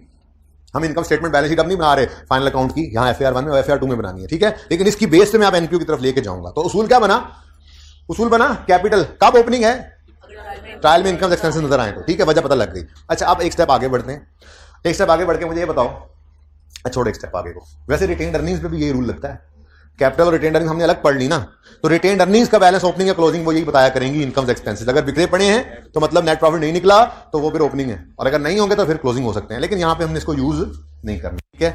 अब हम आते हैं अपने सवाल की तरफ। यहां पर कोई कैपिटल नहीं होता, फंड होता है, जनरल फंड होता है, जिसका ओपनिंग बैलेंस जब आता है जो होता है उसके अंदर ऐड होता है सरप्लस या डेफिसिट, तो वो क्लोजिंग में कन्वर्ट होता है, ठीक है। तो ऐसे ही बातों से बात आगे निकल गई, तो पहले इसी तरफ आ जाओ। जनरल फंड उन्होंने लिखा हुआ है। मेरा सवाल, ये जनरल फंड ओपनिंग है कि क्लोजिंग? देख लो, तसल्ली से देख लो। सर घर पे हमने सवाल किया है, कितने जन ट्राई किया था? मैंने दिया था, मैंने कहा था 14 और साथ में 7 तो पुराना है, ऐसे ना करें। चलो मैं तो करवा ही रहा हूं, सवाल तो मैंने सारा करवाना है, लेकिन दुख इस बात का है कि आप लोग कुछ करके तो नहीं आए हुए। अब जो करना है मैंने, आपने वो हाँ मानना है, आमन्ना व सद्दाकना, और चलो बस अल्लाह, आप लोगों की तरफ से तो कोई भी इनपुट ना आया। सवाल तो मैंने करवा देना, समझ तो आ जाएगा अल्लाह ने चाहा तो, लेकिन आपने क्या किया। चले छोड़े आप इसको। जनरल फंड ओपनिंग है या क्लोजिंग, ये देखने के लिए पहले ट्रायल देखूंगा मैं। ट्रायल में मुझे rent, salaries, utilities, expenses, sales, incomes और एक्सपेंसेस, डोनेशंस, पता नहीं क्या कुछ आ रहा था, ठीक है ना, डोनेशन, ये सारे क्रेडिट पे कुछ लायबिलिटीज है, कुछ इनकम है। तो ट्रायल के फेस पे इनकम्स और एक्सपेंसेस नजर आए, जिसका मतलब अभी इनकम एक्सपेंडिचर अकाउंट बनना बाकी है। उसमें वो बनेगा तो उसमें से सरप्लस और डेफिसिट निकलेगा, वो निकलेगा तो जनरल फंड में ओपनिंग में ऐड होगा तो वो क्लोजिंग बनेगा। तो सवाल के अंदर उसने फनकारी लगाई, जनरल फंड के आगे लिखा नहीं कि ओपनिंग है या क्लोजिंग। एक तो है रट्टा, ट्रायल में होता ही ओपनिंग है, और एक है कॉन्सेप्ट। रट्टा क्यों लगाएं, अब हमें पता है, कॉन्सेप्ट का पता है, ठीक है, कि ट्रायल में ओपनिंग सिर्फ तब होगा जब ट्रायल में इनकम एक्सपेंसेस छुपे पड़े। रट्टा लगाने की जरूरत नहीं है, कॉन्सेप्चुअली बात को समझो, ठीक है, ये कभी नहीं भूलेगी फिर, ठीक है। क्लोजिंग भी तो हो सकता था, वो सिर्फ बैलेंस शीट बनवाता, इनकम एक्सपेंडिचर बनवाता ही ना, जनरल फंड के आगे क्लोजिंग भी ना लिखता और इनकम एक्सपेंस गायब कर देता, और रिक्वायरमेंट तो सिर्फ बैलेंस शीट बनाओ। तो क्या करते, आप कहते हैं जी ये तो पता नहीं, नहीं इनकम एक्सपेंसेस नहीं होते तो वो ओपनिंग हो ही नहीं सकता था, क्लोजिंग, ठीक है ना, वो सही है। तो यहां पे हमने लिखा ओपनिंग, क्या है जी ये, और ये लिखकर अब स्टार लगाओ। अब ये रेलेवेंट है आपके लिए रूल, जैसे स्टॉक वाला रेलेवेंट था, जैसे प्रोविजन वाला रेलेवेंट हो सकता है, जैसे एक्यूमुलेशन रेलेवेंट हो सकता है, वैसे ये भी रेलेवेंट है, ठीक है। तो लिखो इसके साथ जनरल फंड, बल्कि यूं लिखो, एक मिनट, नहीं यूं लिखो, ट्रायल में इनकम्स और एक्सपेंसेस नजर आ रहे हैं इसलिए जनरल फंड ओपनिंग है। बाकी कहानी आपको पता है, पूरी कहानी लिखनी नहीं, टाइम नहीं होता इतना, बस रूल लिख लो। ट्रायल में इनकम्स और एक्सपेंसेस नजर आ रहे हैं इसलिए जनरल फंड ओपनिंग है, इसलिए जनरल फंड ओपनिंग है, बस। अगली बात अब आपको पता है जी, ट्रायल में इनकम्स एक्सपेंसेस नजर आ रहे हैं इसलिए जनरल फंड ओपनिंग है। आगे मत लिखो, आगे सिर्फ सुनो। जैसे ही आपने ये ज़हन में आपके आया ट्रायल में इनकम एक्सपेंस नजर आ रहे हैं, जनरल फंड ओपनिंग है, तो कैसे ये ओपनिंग है, क्योंकि अगर इनकम एक्सपेंस नजर आ रहे हैं तो रिसीट पेमेंट, ये इनकम एक्सपेंडिचर अकाउंट नहीं बना, वो बनेगा तो सरप्लस या डेफिसिट निकलेगा, वो निकलेगा तो यहां एडलेस होगा, तो फिर ये जाके कहीं क्लोजिंग बनेगा। लेकिन ये पूरी कहानी नहीं लिखनी, बस इतना लिख लिया हमने, ट्रायल में चूंकि इनकम एक्सपेंसेस नजर आ रहे हैं चुनाचे ये ओपनिंग है। ओके, चलो यार वापस आओ, किधर चले गए थे हम, सवाल भी करना था हमने, ये मसला था असल में आज वाले सवाल में कोई जान नहीं है। यही बातें थी मुश्किल वाली जो कर दी, वो इन्वेंट्री वाली पहले से की हुई थी हमने, ठीक है, और ये डोनेशन वाली बात मैं कर आया हूं, सवाल में जरा भी जान नहीं है। देखो अब ये ट्रायल में क्लोजिंग बैलेंसेस हैं ज्यादातर, ठीक है ना, जैसे CWIP ये क्लोजिंग है, वह उठाना है और आपने इसको नॉन करंट एसेट्स में लिख देना है। लेकिन अभी तक ये मजे की बात है कि ये बर्न वार्ड वाला काम अभी चल रहा है, यानी शुक्र है ना इसने डेप्रिशिएट होना है, ना इसके रिलेटेड डोनेशन ने, ना इससे रिलेटेड डोनेशन ने इनकम में जाना है, ठीक है। तो CWIP अभी समझ आ गई ना बात, अभी ये पिछली स्टेज पे खड़ा है, शुक्र है। मेहताब वाला सवाल जो है ना, उसके अंदर ये काम हमने करना है, ये करवा दिया फिर ICAP ने ये काम, बिल्डिंग कंप्लीट करा ली और फिर हाँ वो फंड को इनकम में भी डलवाया और बिल्डिंग को डेप्रिशिएट भी करवा लिया। ओके, तो करेंगे इंशाल्लाह, बेस बन गई है। वैसे तो अब वो सवाल भी आपके सामने अब नहीं ठहर सकता इंशाल्लाह, वो मैं डिस्कस करूंगा, वो आप खुद ही करेंगे। ICAP का वो फंड वाला मैं रेस्ट्रिक्टेड फंड उसने लिखे थे 2-4, कोई मसला नहीं है, मसला सीरियस है, मसला इस वक्त सीरियस हो गया थोड़ा सा, यानी सीरियस वाला सवाल अब आपने करके आना है ना, जो वो मैं कल करवाऊंगा, उसके बाद फिर परसों का टाइम लगाएंगे, ना लगा तो अगले टॉपिक पे जाएंगे। लेकिन जब तक तसल्ली मेरी नहीं होगी भाई मैं नहीं कहीं जा रहा, ना आपको जाने दूंगा। अच्छा, burn ward CWIP non current assets में, cafeteria sales, oh trading activity भी है, सवाल पढ़ते पता लगा, तो sale less cost of sale GP, नीचे 2-3 लाइनें छोड़ते होते हैं। Donation for cash and bank, closing current assets में नजर आ जाएगा, अनलेस गलती हो, ये भी हमने देखा हुआ है, गलती थी एक बार, पहले सवाल में गलती थी हमारे, जब सितंबर आखिरी दिन की स्टूवर्ड सेल रिकॉर्ड करवाना भूल गया था, तो वो 480 के 420 था, वो कैश में भी डेबिट किया था सेल, तो ऐसे गलती तो हो सकती है, लेकिन वो ओपनिंग नहीं है। ओपनिंग क्या है, खुद को अपना बाजू बेलने में ना दे लेना, ये बेलना वो नहीं होता जो अम्मा मारती है, वो नहीं, दूसरा होता है, ठीक है, बचना है। क्लोजिंग ट्रायल में ज्यादातर चीजें क्लोजिंग है, जो कोई ओपनिंग हो सकती है वो मैंने आपको बता दिया। स्टॉक पे शक हो सकता है, रूल बना लिया, जनरल फंड पे शक हो सकता है, रूल बना लिया, एक्यूमुलेशन पे शक हो सकता है, रूल नहीं बनाया।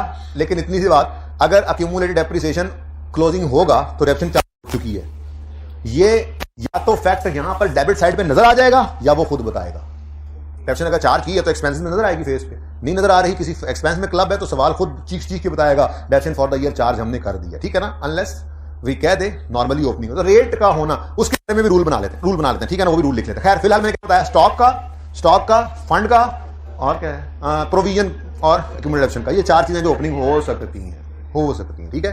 अच्छा okay, donation for burn ward, donation for burn ward ये स्पेसिफिक फंड है और इसको अलग से रखेंगे, और ये अभी आपको बताया मैंने कि ये अभी दूसरे फेज में है, यानी कि बिल्डिंग कंप्लीट नहीं हुई है और ये फंड अलग से पड़ा हुआ है। ओके, पहले साल जो हमने पहला साल अभी बनाया था, ठीक है।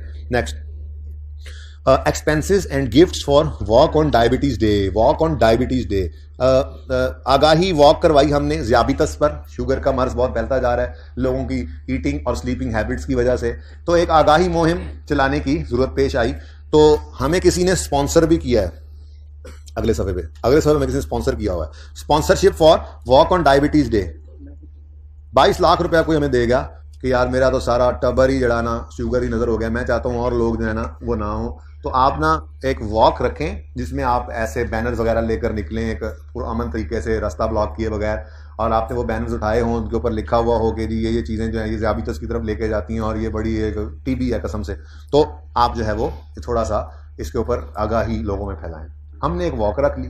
अब जाहिरी बात है वो वॉक ऐसे थोड़ी है कि सारे शुगर के मरीज आ ही जाएंगे, ठीक है, तो फिर उसमें कुछ गिफ्ट्स रखे जाते हैं, कुछ खाने पीने का इंतजाम किया जाता है, तो इस तरह से हमने कुछ खर्चे भी किए, expenses and gifts for walk on diabetes. यहीं से पता लग गया कि भाईजान अगली बार कोई कहेगा अभी तो हमने नहीं करानी। 2.2 उसने दिए, 2.6 हमारे लग गए, 2.6 नहीं लगे, अभी आगे एडजस्टमेंट भी एक पड़ी है कि कुछ अनरिकॉर्डेड भी है, तो अभी एक्सपेंस और भी बढ़ना है, लेकिन फेस पे देखते ही पता लग गया कि आज हम है तो वही एक्टिविटी जो नेट करके लिखते हैं, लेकिन आज हम इसको एक्सपेंसेस में लिखेंगे, इनकम में नहीं लिखेंगे, एक्सपेंसेस में लिखेंगे। समझ आती है बात की? चलो अच्छा जी, चिप्स के साथ जूस, इन्वेंट्री नहीं, फी from patient, income, general donation, income, simple, ये तो डायरेक्ट वाले हैं, ठीक है। और जनरल फंड, ओपनिंग, पता है हमें ओपनिंग, ये सीधी सी फिगर आज मैंने बनाई फिगर, मैंने यही कहा सवाल में जान नहीं है, मसला है आपकी ट्रायल को समझने की कमजोरी का, तो मैंने उसको दूर करने पे आज की क्लास लगाई है। सवाल तो आधे घंटे का नहीं है, अभी आप देखोगे सवाल में जान नहीं। इन्वेंट्री, ओपनिंग या क्लोजिंग, परचेजेस पड़ी हैं, अगले समय जाके देखो ट्रायल के अंदर परचेजेस नजर आ रही हैं, तो फिर ट्रायल में नजर आने वाला स्टॉक कहे या ना कहे, ओपनिंग है। Medical equipment non current asset है। ओ एसेट डेबिट साइड में भी आ रहा है, क्रेडिट साइड में, कैसा एसेट है, सुभान अल्लाह, कैसा एसेट है, कैसा एसेट नहीं है ये, इसकी कॉस्ट अलग पड़ी है, इसकी एक्यूमुलेटेड डेप्रिसिएशन अलग पड़ी है, ठीक है। अच्छा मैंने कब बता दूं, मिसकलेनियस एक्सपेंसेस हैं, अदर फिक्स एसेट, अगेन वही मामला है, कॉस्ट अलग पड़ी है और उसकी क्रेडिट साइड पे एक्यूमुलेशन अलग पड़ी हुई है। Then payables, purchases, receivables, rent आ रहा है डेबिट साइड पर तो एक्सपेंस होगा, क्रेडिट होता तो इनकम होती, तो ठीक है। अच्छा फिर स्पॉन्सरशिप आ गई, salaries of admin staff, salaries of doctors and nursing staff, ये तो हो गए ना expenses. Short term investments current asset होता है, ठीक है। और यूटिलिटीज एक्सपेंसेस, तो कोई ऐसी बड़ी चीज नहीं आई, कोई नहीं, अल्लाह माफ करेगा, हम कहेंगे बस तबाह हो गए, बर्बाद हो गए, कुछ नहीं। लेकिन अप्रोच क्या होती है पता नहीं, अब आपने किस अप्रोच से इंट्रो के अंदर फाइनल अकाउंट का सवाल किया है, लेकिन मेरी अप्रोच तो यही होती है कि ट्रायल को पढ़ा, एडजस्टमेंट्स को पढ़ा, फॉर्मेट बना लिया, जैसे फॉर्मेट बन चुका है, उसके बाद एडजस्टमेंट्स करते जाएंगे और एडजस्टमेंट से रिलेटेड ट्रायल की चीजें उठाते जाएंगे, सारा ट्रायल नहीं पोस्ट करना, और जब सवाल एंड हो जाएगा, एडजस्टमेंट्स एंड हो जाएंगी, तो सारा ट्रायल जो बचा हुआ है वो भी पोस्ट करके फिर बैलेंस कर लेते हैं, ठीक है। तो ये ज़्यादा इफेक्टिव तरीका होता है। तो जरा शुरू करते हैं काम को, ट्रायल को ना असल बार बार ट्रायल सारा ढूंढो, एडजस्टमेंट करके फिर सारा ट्रायल, ये चीज़ जानी उधर जानी, फिर कुछ एडजस्टमेंट को की तरफ से हिट हुई, कोई ना हुई, सुकून से एडजस्टमेंट्स करो, एडजस्टमेंट में जो ट्रायल वाली फिगर हिट हो उसे उठा के ले आओ, बाकी सारी चीज़ें एंड पे, ठीक है। अब सबसे पहली एडजस्टमेंट है वही क्लोजिंग फिजिकल इन्वेंट्री दी हुई है, सुभान अल्लाह, ठीक है। अच्छा अब इसका मतलब इन्वेंट्री की कहानी शुरू हो रही है, तो इन्वेंट्री माशाअल्लाह से ये 6 को आइटम्स तो एकदम से ट्रायल से निकलने हैं ना, ये ओपनिंग स्टॉक उठा के ले जाओ लेजर में, ओके, और ये परचेजेस उठा के ले जाओ लेजर में, और फिर एडजस्टमेंट जाके पढ़ते हैं, ठीक है। शुरू करें जी काम, चलो। तो 3 इन्वेंट्री के लेजर हमारे बनेंगे, inventory of medicine,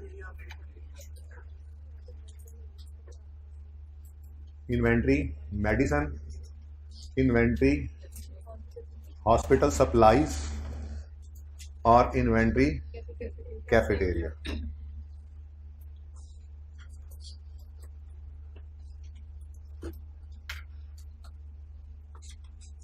ji trial से ब्रॉड डाउन उठाकर लिख लेने हैं जी फटाफट सब ने जी। आए जरा, ओपनिंग डिसाइडेड है कि ये ओपनिंग है, पता है हमको काफी अरसे से जी। 4.7 बस उसकी एप्लीकेशन आज जाके आई, पढ़ तो बहुत अरसा पहले आए थे, तो 4.7, 19.4 और 4.7, अच्छा सॉरी ये इधर है 4.7, 19.4, 8.5. Next is purchases.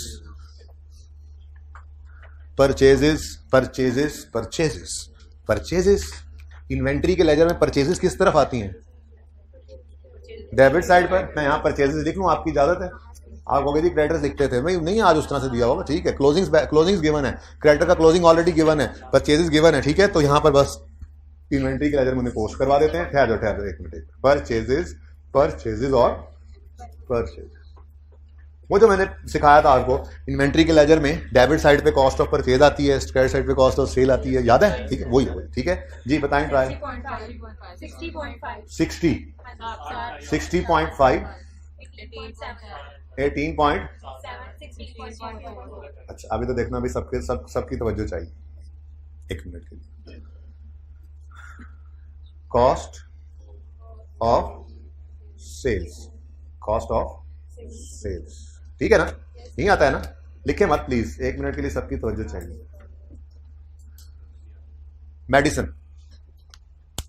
के बारे में एक लाइन पढ़ाओ और फिर उसके बाद डिसाइड करते हैं कि क्या लिखूं. Medicine are only used to treat admitted patients and are not sold separately. मैंने भी क्लोजिंग पढ़ना है ऊपर, मैंने से पहले ये लाइन आपको भाई जी. असम्पशन है, कोई असम्पशन नहीं. Consumption, very good. छोड़ो भाई छोड़ो, इधर देखो. ये कैफे में हम सेल्स कर रहे हैं तो इस सेल के अगेंस्ट तो कॉस्ट ऑफ सेल ही आएगी, लेकिन ये मेडिसिन हम सेल नहीं कर रहे तो कॉस्ट ऑफ सेल नहीं, कंज्यूम्ड वाला, ये भी एक्सपेंस ही होता है. Cost of sale is an expense. यार कुछ नहीं आपने पढ़ा हुआ है. इधर देखो, ये देखो, ऑफिस सप्लाईज याद है? ऑफिस सप्लाईज, हॉस्पिटल सप्लाईज, ठीक है. ऑफिस सप्लाईज, स्टेशनरी, चलो वो भी याद है, स्टेशनरी तो याद होगा. स्टेशनरी एक्सपेंस, जिसको मैंने कहा था this is just like office supplies. अब ना मैं आपको चार चीजें एक जैसी, स्टेशनरी की तरह से ही ये ऑफिस सप्लाईज का होता था, उसी तरह से ये हॉस्पिटल सप्लाईज का, उसी तरह से क्वेश्चन नंबर 7 के अंदर स्टॉक ऑफ क्रॉकरी है. बताऊंगा वहां जाके बताऊंगा जो सवाल करवाना है, ठीक है ना. तो ये जस्ट बिल्कुल जैसे स्टेशनरी का अकाउंट बनता था, ये बिल्कुल वैसे ही अकाउंट है, ठीक है. जिसमें मिसाल के तौर पर हम कहते थे ओपनिंग 2 रुपए की स्टेशनरी पड़ी है, हम परचेज करके लाए हैं बाजार से 120 रुपए की, और क्लोजिंग डेट पे अभी भी 12 रुपए पड़े हैं. तो बाकी फिर क्या हो गई? कंज्यूम्ड, जिसको हम कहते थे एक्सपेंस. याद है? कितना निकल रहा है वैसे? 110, ठीक है. तो ये थोड़ा सा फर्क है, जरा ध्यान रखना है. हम मेडिसिन बेच रहे, हॉस्पिटल सप्लाईज तो वैसे ही स्टेशनरी की तरह से हो गया ना, जैसे ऑफिस सप्लाईज था. ऑफिस के अंदर जो ये स्टेशनरी का आइटम्स, हॉस्पिटल के अंदर जो है वो लेट्स से जो पट्टियां शटियां होंगी या कोई कपास होगी, या उनके अंदर भी कोई स्टेशनरी का या कोई और आइटम्स होंगे, ठीक है. हॉस्पिटल सप्लाईज को सफाई का मटीरियल पड़ा हुआ है कुछ भी, ठीक है, तो वो यूज होता है, बेचते नहीं है. इसलिए हम इसको इन्वेंट्री नहीं कहते. स्टेशनरी 12 रुपए जो पड़ी है बेटा, इन्वेंट्री वो है जो हमारे पास पड़ी है, जिसकी ट्रेडिंग कर रहे हैं वो कॉस्ट ऑफ सेल बनेगी, जिसकी ट्रेडिंग नहीं कर रहे वो कंजम्पशन बनेगी. इन्वेंट्री ऑफ मेडिसिन है, जो हमारी मेडिसिन पड़ी है इन्वेंट्री नहीं है, इन्वेंट्री है ना. स्टेशनरी, इसके ऊपर भी मैं इन्वेंट्री लिख सकता था. ये इन्वेंट्री ऑफ स्टेशनरी है, पड़ी है, खरीदी है, पड़ी है, लग गई, बिक नहीं गई, लग गई, ठीक है. ओके जी. तो यहां पर क्या आएगा? यहां पर आएगा मेडिसिन कंज्यूम्ड, यहां पर आएगा हॉस्पिटल सप्लाईज कंज्यूम्ड. ये बच्चों इनकम एक्सपेंडिचर के अंदर एक एक्सपेंस जाएगा, और ठीक है. अब इधर देखो, ये एक्सपेंस कहां जाएगा? इनकम एक्सपेंडिचर में. और ये एक्सपेंस कहां जाएगा? अपनी ट्रेडिंग एक्टिविटी में. है ये भी एक्सपेंस ही, तो ठीक है. कुछ समझ आ रहा है थोड़ा. अच्छा चलो, घर से करके आते हैं ना सवाल. आप लोग जिस वक्त किताबें बंद करते हैं ना एंड पे, आप लोगों के दिमाग भी साथ बंद हो जाते हैं. मैंने होमवर्क दिया था, अभी सवाल कर लें, ये बहस बाद में कर लेंगे. एडजस्टमेंट नंबर 1 पढ़ें, दिया था होमवर्क भाई कह रहे हैं. हाँ चले ठीक है, छोड़ें, वो केड़ा करके आ गया, छोड़ो तुम इस गल. लेकिन ये तो है उस्ताद को मैंने करवाना तो था ही, ठीक है. ओके नहीं मुझे, मैं वही कह रहा हूँ कि आपने मेरी डिफेंड किया, जाकल्ला. सवाल तो मैंने कहा नहीं था भाई साहब. ट्रायल में से, बस चुप कर जाए बेटा. ट्रायल में से फिगर उठा लिया हमने, अब एडजस्टमेंट 1 पे आ गए, ठीक है. अब तुम भी बाद में ऐसे कर देना इसको, ठीक है जी. Cost of closing inventory of medicine and hospital supplies was 25.8 and 13.8 million respectively. बिल्कुल वही बात बन गई जो पढ़ाई थी अभी है कि ट्रायल में परचेजेस हैं तो ट्रायल में पड़ी है ओपनिंग स्टॉक की फिगर और क्लोजिंग स्टॉक अदर इन्फॉर्मेशन में देगा, वही किया हुआ उसने। ठीक है, तो बताओ जी मेडिसिन का क्लोजिंग स्टॉक कितना है 25.8 और हॉस्पिटल सप्लाईज का क्लोजिंग स्टॉक 13.8। आगे बढ़ो पॉइंट टू में। पॉइंट टू में कहता है year end physical count of cafeteria could not take place. Cafeteria का स्टॉक आज हमें नहीं पता, ठीक है, तो कॉस्ट ऑफ सेल भी नहीं पता। अब आज 2 क्वेश्चन मार्क लग गए हैं, ठीक है, और सही है। हाँ, अब हमें पता लग गया आगे मार्कअप मार्जिन उसने दे देना है। आज तक यहां से कॉस्ट ऑफ सेल निकाल के सेल निकाल रहे थे ना, आज सेल दी हुई है उसने ट्रायल में, वहां से कॉस्ट ऑफ सेल निकाल लेंगे, मसला ही कोई नहीं। मार्कअप मार्जिन की रिवीजन तो एक सवाल 10 मिनट में अब हो ही जाने। जब रोज एक काम प्रैक्टिकली, मैंने आपको कहा सिर्फ एक डॉक्यूमेंट बनाना है, हम इसमें बताना स्टेप 1 में ये करना है मार्कअप मार्जिन, स्टेप 2 में ये करना है। करना इतनी बार कर चुके हैं कि वो वैसे ही हो गया है, तैयारी होगी उसकी, ठीक है ना। अच्छा सुनो आप, चलो तरतीब से चलते हैं। मैंने कुछ ब्लैक कर दिया था, फिर खत्म कर देते हैं इन दोनों एडजस्टमेंट्स को। बीच में जी क्या है, वो कहता है कि मेडिसिन जो है ना 3.1 मिलियन की वो एक्सपायर हो गई। अब नॉर्मल लॉस होता है ये बिल्कुल एक नॉर्मल लॉस है जी मेडिसिन का। आप कहो जी एक्सपायर, वही रखोगे, जरूरत मरीज होते फटे से लेटे है, तुम कहो जी हम जा रहे हैं एबट के दफ्तर वहां से दवाई लेने, ऐसा होता है। कुछ इन्वेंट्री रखोगे ना मेडिसिन की, मरीजों के लिए रखनी है ना, रखने की वजह से वो एक्सपायर भी हो सकती है, ठीक है, ये नॉर्मल लॉस होता है। जैसे आप कोई ट्रेडिंग एक्टिविटी करते थे तो आप अपने दुकान पे स्टॉक रखते थे, स्टॉक पड़े पड़े कुछ पुराना भी हो जाता था ऑब्सोलीट, ठीक है, ऑब्सोलीट होने की वजह से आप कहते थे जी इसमें एनआरवी लॉस आ गया वो लॉस भी नॉर्मल लॉस कहते थे। ये तो नहीं कहते थे कि जी दुकान में कुछ रखो ही ना, जब कोई बंदा आए भाईजान एक घी का पैकेट तो आप कहो जी मोटरसाइकिल तू मैंने अपने वाला दे, मैं होने फैक्ट्री जो लेके आया। आपको चीजें बेचने के लिए इन्वेंट्री में कुछ चीजें रखनी पड़ती हैं, वो रखे होने की वजह से कभी कभी उन पे एनआरवी लॉस आ भी जाता है। ऐसे ही आपने मेडिसिन रखी हुई है, बेचने के लिए नहीं, इस्तेमाल के लिए सही, ठीक है, लेकिन बेचने के लिए भी रखी होती तो ये लॉस नॉर्मल ही था, ठीक है ना। तो बहरहाल ये पड़े पड़े एक्सपायर हो गई तो ये नॉर्मल लॉस है। अब ये काम मैंने नॉर्मल, ठीक है। अब मैंने आपको ये काम पहले भी सिखाया था, मेडिसिन नहीं वो क्या था, कोई एक इन्वेंट्री थी सवाल के अंदर जिसमें ओपनिंग स्टॉक में गड़बड़ थी, तो मैंने कहा था सिर्फ आपने क्या करना होता है, वैसे तो असल में तो एंट्री बनती है cost of sale debit inventory credit, लेकिन मैंने कहा था सिर्फ स्टॉक को एडजस्ट कर दो, स्टॉक के एडजस्ट होने से कॉस्ट ऑफ सेल को नॉर्मल लॉस खुद बहुत चार्ज हो ही जाता है, तो मुसीबत में पड़ने की जरूरत नहीं है। उस दिन हमारा ओपनिंग स्टॉक गलत, हमने यूं काट के उसको सही कर दिया था। आज हमारा क्लोजिंग स्टॉक थोड़ा सा ज्यादा हो गया है, क्योंकि वो कह रहा है फिजिकल काउंट में हमने जो स्टॉक गिना वो इतना है, लेकिन 3.1 का एक्सपायर्ड है, तो जो एक्सपायर्ड है फिर वो तो फिर किसी काम का नहीं है ना। इसको नीचे करके लिख लो, लिख के काटना है 25.8, ठीक है जी। तो भाई साहब आप माजरत के साथ जरा चेंज हो जाए, क्या हुआ भाई साहब, आप में से 3.1 सही नहीं है। अब देखो जैसे ही मैंने ये फिगर कम करनी है, ये खुद ब खुद बढ़ जानी है, लॉस खुद ब खुद चार्ज हो जाएगा, ठीक है ना, तो एंट्री करने की जरूरत ही नहीं पड़ती। सही वाला बताओ जी 22.7, बस ये एडजस्टमेंट थी। अब इधर देखो मैं एंड नहीं कर रहा अभी, एंड पे बैलेंसिंग एंड पे, ठीक है ना, चलो करते चलें, ठीक है। बताओ जी 57.2 ये मेडिसिन कंज्यूम्ड है, ये यहां पे आके लिख दो, मेडिसिन कंज्यूम्ड, वर्किंग नंबर 2 कितनी है जी 57.2, और यहां पर आपने स्टेशनरी बनाया हुआ है, तो यहां पर आपने करंट एसेट्स में आकर लिखा स्टॉक ऑफ मेडिसिन, कितना है जी, ये तो सवाल में गिवन था 22. नहीं सवाल में नहीं गिवन था, ये आपने सही किया है, तो इसको भी वर्किंग का रेफरेंस दे दें, वर्किंग 2 में ही आपने किया, जहां भी सही यार देना यार, जरा जल्दी पड़ गया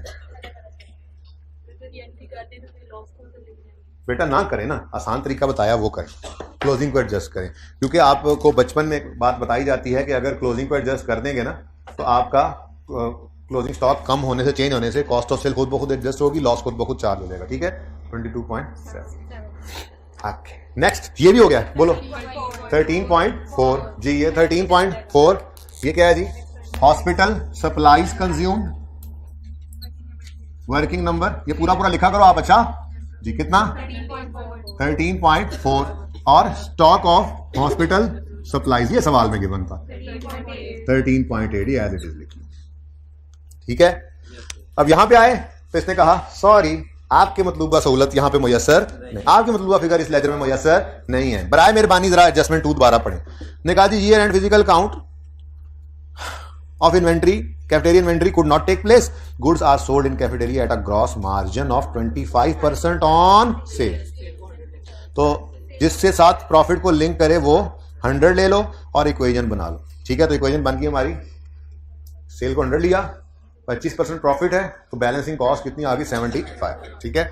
और इसके अलावा आप कुछ नहीं बताया उसने, लेकिन इसके अलावा हम ट्रायल पढ़ते हुए देख कर आए थे, कहीं तो थी वो, ओ 24.4 कैफेटेरिया की सेल। डबल एंट्री करने ना बैठ जाना, कैश डेबिट सेल वो हो चुकी है, ट्रायल से उठा रहे हैं, ठीक है। ट्रायल से उठा के चीजें ऐसे लिखते थे हैं, तो सेल के बारे में कोई गड़बड़ नहीं बताई, सेल आ जाएगी यहां पे सीधी, कितनी जी 24.4, ठीक है जी, ये सेल है।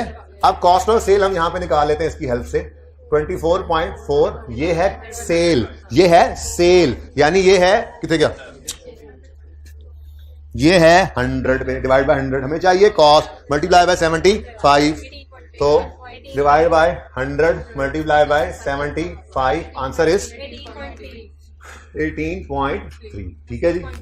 जी वो बात चलो लिखो बात, अच्छा जी ये 18.3 असल में हमें चाहिए था, ये 18.3 आज यहां से नहीं निकला, आज ये वर्किंग नंबर 1 से आया दोस्तों। लेकिन साथ ही आपने इसको क्लोजिंग निकाल लेना, आप सब पूरा कर रहे हो साथ साथ लेजर्स को, तो फिर चलो इसको भी करो, इस बेचारे का 2.8। अच्छा अब इधर देखो, ये 18.3 एक्सपेंस बन गया, उधर नहीं गया इधर गया, 18.3 एक्सपेंस बन गया, और 2.8 ये है स्टॉक ऑफ कैफेटेरिया, वर्किंग 4 से आपने निकाला है 2.8, ठीक हो गया। तो नेक्स्ट,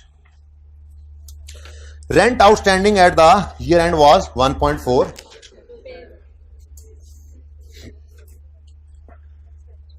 रेंट एक्सपेंस का लेजर बना लो, और आउटस्टैंडिंग पेएबल कितना 1.4। मैं तो कहता हूं ट्रायल से इसको उठा लो, ट्रायल में रेंट नजर आया था मुझे, ये 19.6 डेबिट साइड पे है, ट्रायल में पेड की फिगर होती है, सुकून से यहां पे आकर लिखो, कैश लिखो या एज पर ट्रायल लिखो, आपकी मर्जी है, लेकिन 19.6 लिखना है इस तरफ, ठीक है। अब यहां से क्या आएगा, एक्सपेंस कितना 21। अच्छा अब ये जाने, थोड़ा सा रुक जाओ, इसके साथ थोड़ी सी एक एडजस्टमेंट और हिट हो रही है, ठीक है, थोड़ा सा रुक कर इसको ले जाते हैं, फिर क्लोजिंग ले जाओ, पेएबल है तो चलो बाद में कर लेंगे, ठीक है। ये बस याद रखना, ये भूल ना जाना, मैं चाहूंगा एडजस्टमेंट के साथ इस पॉइंट पे लेकर जाए जब इसकी एडजस्टमेंट आए, ठीक है। नेक्स्ट एडजस्टमेंट, ओ अच्छा इसी एडजस्टमेंट का तो इंतजार था, 15% of salaries and 10% of rent are related to cafeteria. भाई इससे अगली लाइन ना मैं काट रहा हूं, आप ये ना समझिएगा कि ये समझाऊंगा नहीं, आपने काटनी नहीं है, इसको इग्नोर करना है वैसे सवाल में, लेकिन आपने तब लिखना है इग्नोर या काटना है जब मैं समझा लूं, फिलहाल ये लिखी रहे, ओके, लेकिन आज नहीं समझा रहा। अच्छा कहता है 15% of the salaries and 10% of the rent are allocated to cafeteria. चलो रेंट तो निकल आया ना, फटाफट पहले इसका काम तमाम कर दें। रेंट कह रहा है 10% किसको दे दो, कैफेटेरिया को। अगर 10% जाना है तो बाकी फिर कहां जाना है, बाकी हॉस्पिटल का ही होगा रेंट, ठीक है। तो 21 है, 21 इधर देखो बच्चों, 21 कहां से आया बताओ, हाँ ये 21 का 90% इधर जी कितना 18.9। अजय सारे एक्सपेंसेस हैं, वैसे बाद में भी कर सकते थे, खैर 18.9 आ गया हॉस्पिटल के इनकम एक्सपेंडिचर वाले एक्सपेंस में, और यहां पर हमने आकर लिखा लेस रेंट, और यहां पर क्या करेंगे जी 21 जो कि वर्किंग नंबर 5 से आया हुआ है, इसका 10% यहां पर ले लें, ठीक है 2.1, ओके। और अब इस क्लोजिंग को भी ले जाते हैं यहां पर लायबिलिटीज में, रेंट पेएबल कितना 1.4, समझ आ रहा है, ठीक है। लेकिन साथ ही सैलरीज का भी उसने कहा था। अच्छा अब 0.6 में वॉक ऑन डायबिटीज है, 0.7 मेडिकल इक्विपमेंट है, और 0.8 में उसकी डेप्रिसिएशन है, तो इसका मतलब सैलरीज में कोई मसला नहीं है। तो सैलरीज पड़ी हैं ये, एडमिन स्टाफ की सैलरीज, वो कहता है जी 15% कैफे को, तो फिर 85% हॉस्पिटल को, और डॉक्टर्स की सैलरीज भी 15% कैफे को, और खुदा का खौफ करो डॉक्टर्स चीटा कोट उतार के फिर वो वाला कोट पहन के एप्रन पहन के फिर वो समोसे भी फ्राई करते हैं क्या, नहीं करते जी, नहीं करेंगे, ठीक है। तो इसका मतलब सैलरीज ऑफ डॉक्टर तो सारी की सारी है, नर्सिंग स्टाफ सारी की सारी, इधर salaries doctors and nursing staff जी कितनी है, ये सारी की सारी एक्सपेंस है हॉस्पिटल का। लेकिन जो सैलरीज एडमिन वाली हैं वो सैलरीज कितनी है 24 का 85% यहां पे उसने ना बताया 15% हुआ तो दूसरा भी इधर ही आना है ना, तो मैं पहले ये लिख रहा हूं, माजरत वैसे लिखना मुझे पहले वो चाहिए था। ये कितना है 20.4 इधर और लेस सैलरीज ऑफ एडमिन 15%। तो पहले ये 15 लिखते, बाकी वहां पे लिखते तो वो भी ठीक था 3.6। ठीक है, बाद में आप टोटल करना जी। ओके, समझ गए। 24 भी गया और 38 भी गया। और ये इतनी आसान एडजस्टमेंट है, ये बिल्कुल वैसी एडजस्टमेंट है जैसी इवेंट एक्सपेंस वाली आई थी हमारे एक सवाल में। इवेंट एक्सपेंस को लेजर से लेकर घुमाकर गए थे, ठीक है ना। लेकिन वॉक ऑन डायबिटीज ए की अब इनकम भी पकड़ ही लो, फिर इसको भी ले जाओ। अब ये मैंने आपको ज़बानी कलामी दिखा दिया था कि ये कम है और एक्सपेंस ज्यादा है, तो आज इसको हमने कहां लिखना है, तो मैं सिर्फ वॉक लिख दूं। वॉक इतना कौन, walk on diabetes day, walk walk walk, cat walk नहीं, वॉक 2 पॉइंट, ये नहीं, इनकम बताओ ना, एक्सपेंस तो वैसे भी लेजर से होके आना है अभी, ठीक है, इसमें से वो माइनस करेंगे। ओके चलो, मैंने टिक कर दिया क्या, ये स्पॉन्सरशिप जो मिली है। अब आते हैं एक्सपेंस की तरफ। एक्सपेंस तो 2.6 था, ये मैं सीधा लेकर जा ही रहा था कि उन्होंने कहा walk on diabetes day was organised in December, expense related to event amounting to 1.2 million were outstanding, oh my god, and not recorded. तो इसका मतलब वो 2 पॉइंट कितना था, 2.6 का एक्सपेंस था ना। ये 2.6 का एक्सपेंस बेचारा सीधा जा रहा था, कोई एडजस्टमेंट रास्ते में उसको पकड़ खड़ी होगी। इधर आओ, इधर आ बच्चे, इधर आ, वॉक एक्सपेंस, इधर आ, walk on diabetes day expense, इधर आ बच्चे। और किधर कितना था 2.6, ये इधर ट्रायल वाला, इधर आ, शाबाश। और क्लोजिंग कावा नहीं मंगवाएंगे, कितना 1.2। ठीक है बच्चों, ये हो गया, एडजस्टमेंट पड़ गई ना, क्लोजिंग था। ठीक है, एक्रूअल प्रीपेमेंट कहां कहां पे ढूंढते फिर रहे हो आप, हैं बस, सॉरी, भागते फिर रहे हो और वो आपको ढूंढता फिर रहा है। एक्रूअल और फिक्स एसेट, सुभान अल्लाह। एक्सपेंस कितना, हाँ देख लो बेटा, 3.8, अच्छा 3.8, ये एक्सपेंस है जी, ये एक्सपेंस यहां पे माइनस कर देंगे। अच्छा, किसी ने ऊपर लिख दिया था वॉक ऑन डायबिटीज डे, बाद में माइनस ज्यादा आ गया तो वहां से काट के यहां ले आए, तो मसला नहीं। लेकिन ये वर्किंग नंबर 6 से एडजस्ट हो क्या है, आप बोलो 1.6। अगली बार को ही वॉक करानी है हमने, ज्यादा स्पॉन्सरशिप आएगी फिर सोचेंगे। ओके आओ जी, एडजस्टमेंट 5 तो आपने अभी अभी क्लास के स्टार्ट में की है। क्या कहता है, medical equipment having fair value of 36.8 were received as donation, these have been brought into use but have not been recorded. Donation आया है, डोनेशन आया है in the form of asset आया है, एंट्री बोलो। तो मेडिकल इक्विपमेंट का account हम अलग कॉस्ट पे बनाएंगे आज, और इसकी अक्यूमुलेटेड डेप्शन अलग रखेंगे। ठीक है, कुछ ना कुछ ब्रॉड डाउन भी हमें मिल जाएगा। फिलहाल तो मैं एंट्री करने लगा हूं, फिलहाल एंट्री करवाओ। 36,008 अभी अभी एंट्री करवाई थी। Asset debit, medical equipment debit, donation income credit, वही मेडिकल इक्विपमेंट वाली समझना है तो जी। 36.8 डबल एंट्री हो गई जी। ये एडिशन है लेकिन कैश वाला नहीं है, डोनेशन वाला है। ओके सही है। अब मैं तो कहता हूं बाकी भी क्या बचा है, इनको भी उठा ही लो। अगली लाइन में तो वैसे ही कह रहा है रिड्यूसिंग बैलेंस मेथड 15% लगना है, तो चलो पहले मेडिकल इक्विपमेंट को पकड़ो। हाँ भाई चल, तू कॉस्ट है, तू एक्यूमुलेशन है, चल आ जा। 185.4 ओपनिंग कॉस्ट, क्योंकि एक्यूमुलेशन अलग पड़ा है ना, तो भैया कॉस्ट है। ओके, और accumulated depreciation opening 64.2 depreciation on opening excluding disposal. Opening तो cost of all minus opening accumulation of all करेंगे ना। और बोलो ओपनिंग पे, ओपनिंग बुक वैल्यू मेथड है ना, तो opening cost of all minus opening book value, opening accumulation of all, ये बन जाएगी opening book value of all. अब इस पे WDV लग सकते हैं, डिस्पोजल नहीं है लेकिन WDV मेथड तो है ना, बड़े आए फिक्स एसेट को इजी लेने वाले। इनटू 15, भाई ये किसी को समझ नहीं आया तो पूछ ले जी। ये रिड्यूसिंग बैलेंस मेथड है ना बेटा, ये कॉस्ट है और ये एक्यूमुलेटेड डेप्रिसिएशन है। कॉस्ट पे तो रेट नहीं ना लग सकता, सब्सिक्वेंट ईयर है, तो ओपनिंग अगर डिस्पोजल ना भी हो तो हम opening book value of all लेते थे ना, तो ये ओपनिंग बुक वैल्यू निकाली है हमने ओपनिंग कॉस्ट में से, ओपनिंग एक्यूमुलेशन माइनस करके। ओके, ये ओपनिंग बुक वैल्यू है, समझ आई है। ओपनिंग नेक्स्ट एडिशन हुआ है और ये तो पहला साल है, इसकी तो बुक वैल्यू नहीं, कॉस्ट ही चाहिए, और सवाल खामोश है तो साल का पहला दिन अज्यूम करके सारा साल डेप्रिशिएट करेंगे। डेट ऑफ डोनेशन जिस दिन आया है उस दिन की डेट ना, डेट ऑफ एडिशन दिन ना गिवन, तो साल का पहला दिन अज्यूम करो। 5-2 एंट्री एंट्री एंट्री 23.7 से डेप्रीसिएशन एक्सपेंस डेबिट और अक्यूमुलेटेड डेप्रीसिएशन क्रेडिट। वर्किंग 8.1 नीचे नजर आ रही है। ओके, यहां पे भी लिख दो, ये डेप्रीसिएशन है और ये किसकी है जी, मेडिकल इक्विपमेंट की वर्किंग 8.1। ठीक है, इसको भी फड़का दो भाई, इसको भी फड़का दो। ये एसिड है, लेजर ही बना दें। वैसे डायरेक्ट भी करना सीखो, इसको डायरेक्ट भी करना सीखो। ये तो खत्म हो गया ना, पहले इसको ले आओ। इसका क्लोजिंग बताओ, इसका क्लोजिंग बताओ। क्लोजिंग 222.2 क्लोजिंग कॉस्ट आ गई और यहां पे 87.9। सिंपल, शुरू वाला फिक्स एसेट शुरू हो गया आज। ठीक है जी, मेडिकल इक्विपमेंट कॉस्ट कितनी है जी, क्लोजिंग 222.2। यहां वर्किंग का रेफरेंस दे देना, माइनस 87.9 जी।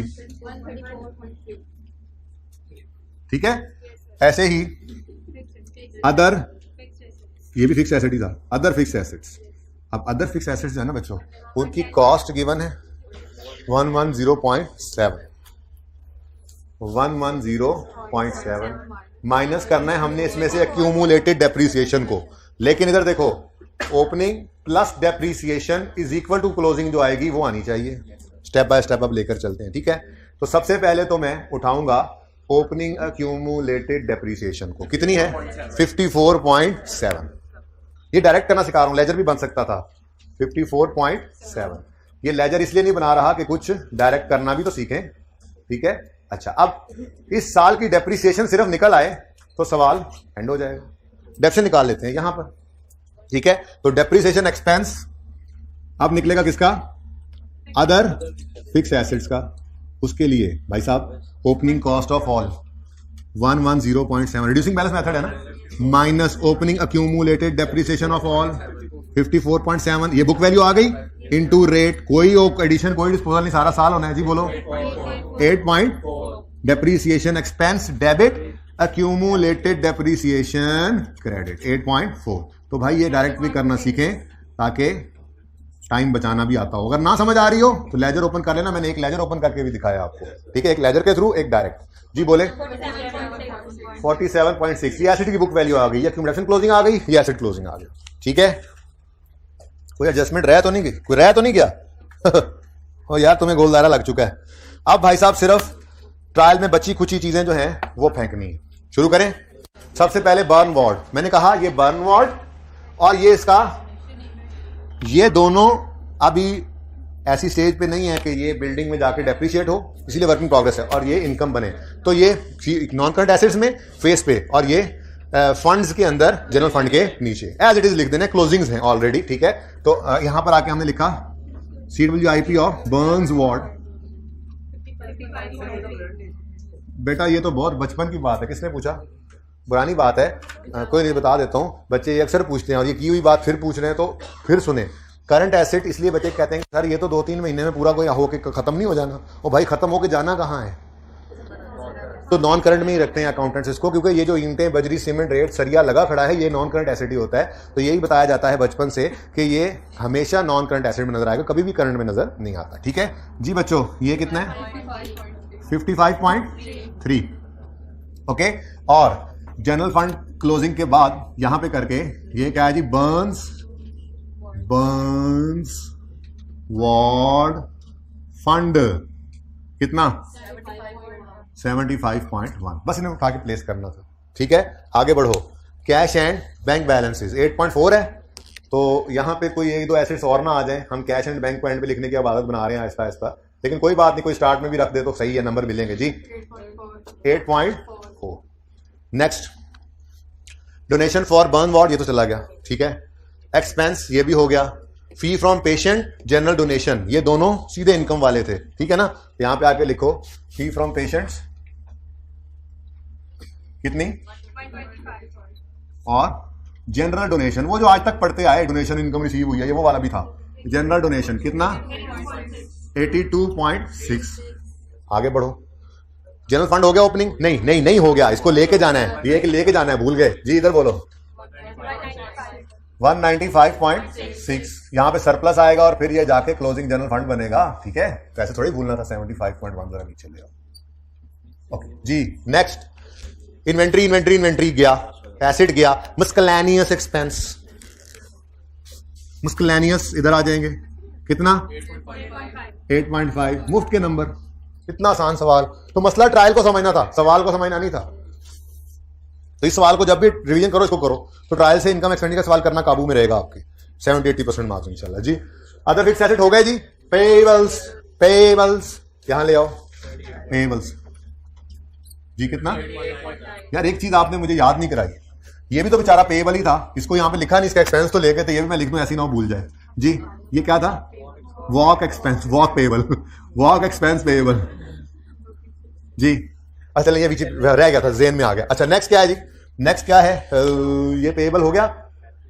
परचेजेस हो गई। रिसीवेबल 31.4, ये रह गया था। रिसीवेबल्स जो भी है पैनल के, पता नहीं क्या जो भी है, 0.4। नेक्स्ट शॉर्ट टर्म इन्वेस्टमेंट कहती 38 की शॉर्ट टर्म इन्वेस्टमेंट। अब मेरा दिल नहीं कर रहा ना, असल में मैं जरा सिखाना चाह रहा हूं। वैसे मैं बार बार कह रहा हूं कि आपको पहले लिखने में भी कोई मसला नहीं होना चाहिए, लेकिन मैं आपको सिखा रहा हूं कि असल में तो ये FR2 में माफी नहीं मिलेगी आपको, यहां पर चलो फिर चल जाता है काम। ठीक है, अच्छा जी। कितनी शॉर्ट टर्म इन्वेस्टमेंट? 38। ठीक हो गया। नेक्स्ट यूटिलिटीज एक्सपेंस है। अब वो बताइए क्या देख रहे हैं? कैफेटेरिया की यूटिलिटीज नहीं आ रही भाई, नहीं बताई तो नहीं है। यूटिलिटीज हो सकता है इनको मुफ्त में दिया हो, इसी बिल के अंदर हम उनको भी एडजस्ट करते हो। ठीक है, सबसे ज्यादा जी। हाँ चलो, कुछ रह तो नहीं गया? ट्रेडिंग अकाउंट टोटल, इतना काम करने के बाद 0.4 का प्रॉफिट। चलो कोई ना। Net profit from trading working number 1.4। ठीक है जी। अब मेरे ख्याल में तो क्विकली कर लें, कुछ रह तो नहीं गया? बताओ। ये 42.1 खुद कैलकुलेट किया है। अब एक नजर सोल्यूशन पे दूसरा बच्चा मार ले कि यही है, तेजी में कुछ चीज रहना ना गई हो, सरप्लस। अच्छा यही है बेटा। उसके बाद ये 42.1 का सरप्लस मिला है, कोई देख ले यार, यही है, खुद कह देते हैं बगैर देखे कहते हैं, यही है 42.1। ठीक है जी। 237. तो ये इसमें 1 2 3 4 ऐड कर दो, 354.3। ये सारे ऐड करो। नहीं, कोई गलती लग सकती है इंसान। हाइब्रिड वाले, हाइब्रिड 2 वाले गर्ल्स को नजर आ रहा है बोर्ड 3? सही है यार, मैं ड्रामा ना करना। ऑनलाइन वाले एकदम परेशान हो जाएंगे अगर ये सही टोटल ना हुआ और आपने वैसे बोला। यही है, चलो ठीक है जी। यहीं पे रखिएगा, बच्चों ने तस्वीर बनानी होती है। आमिर भाई पूरा फ्रेम।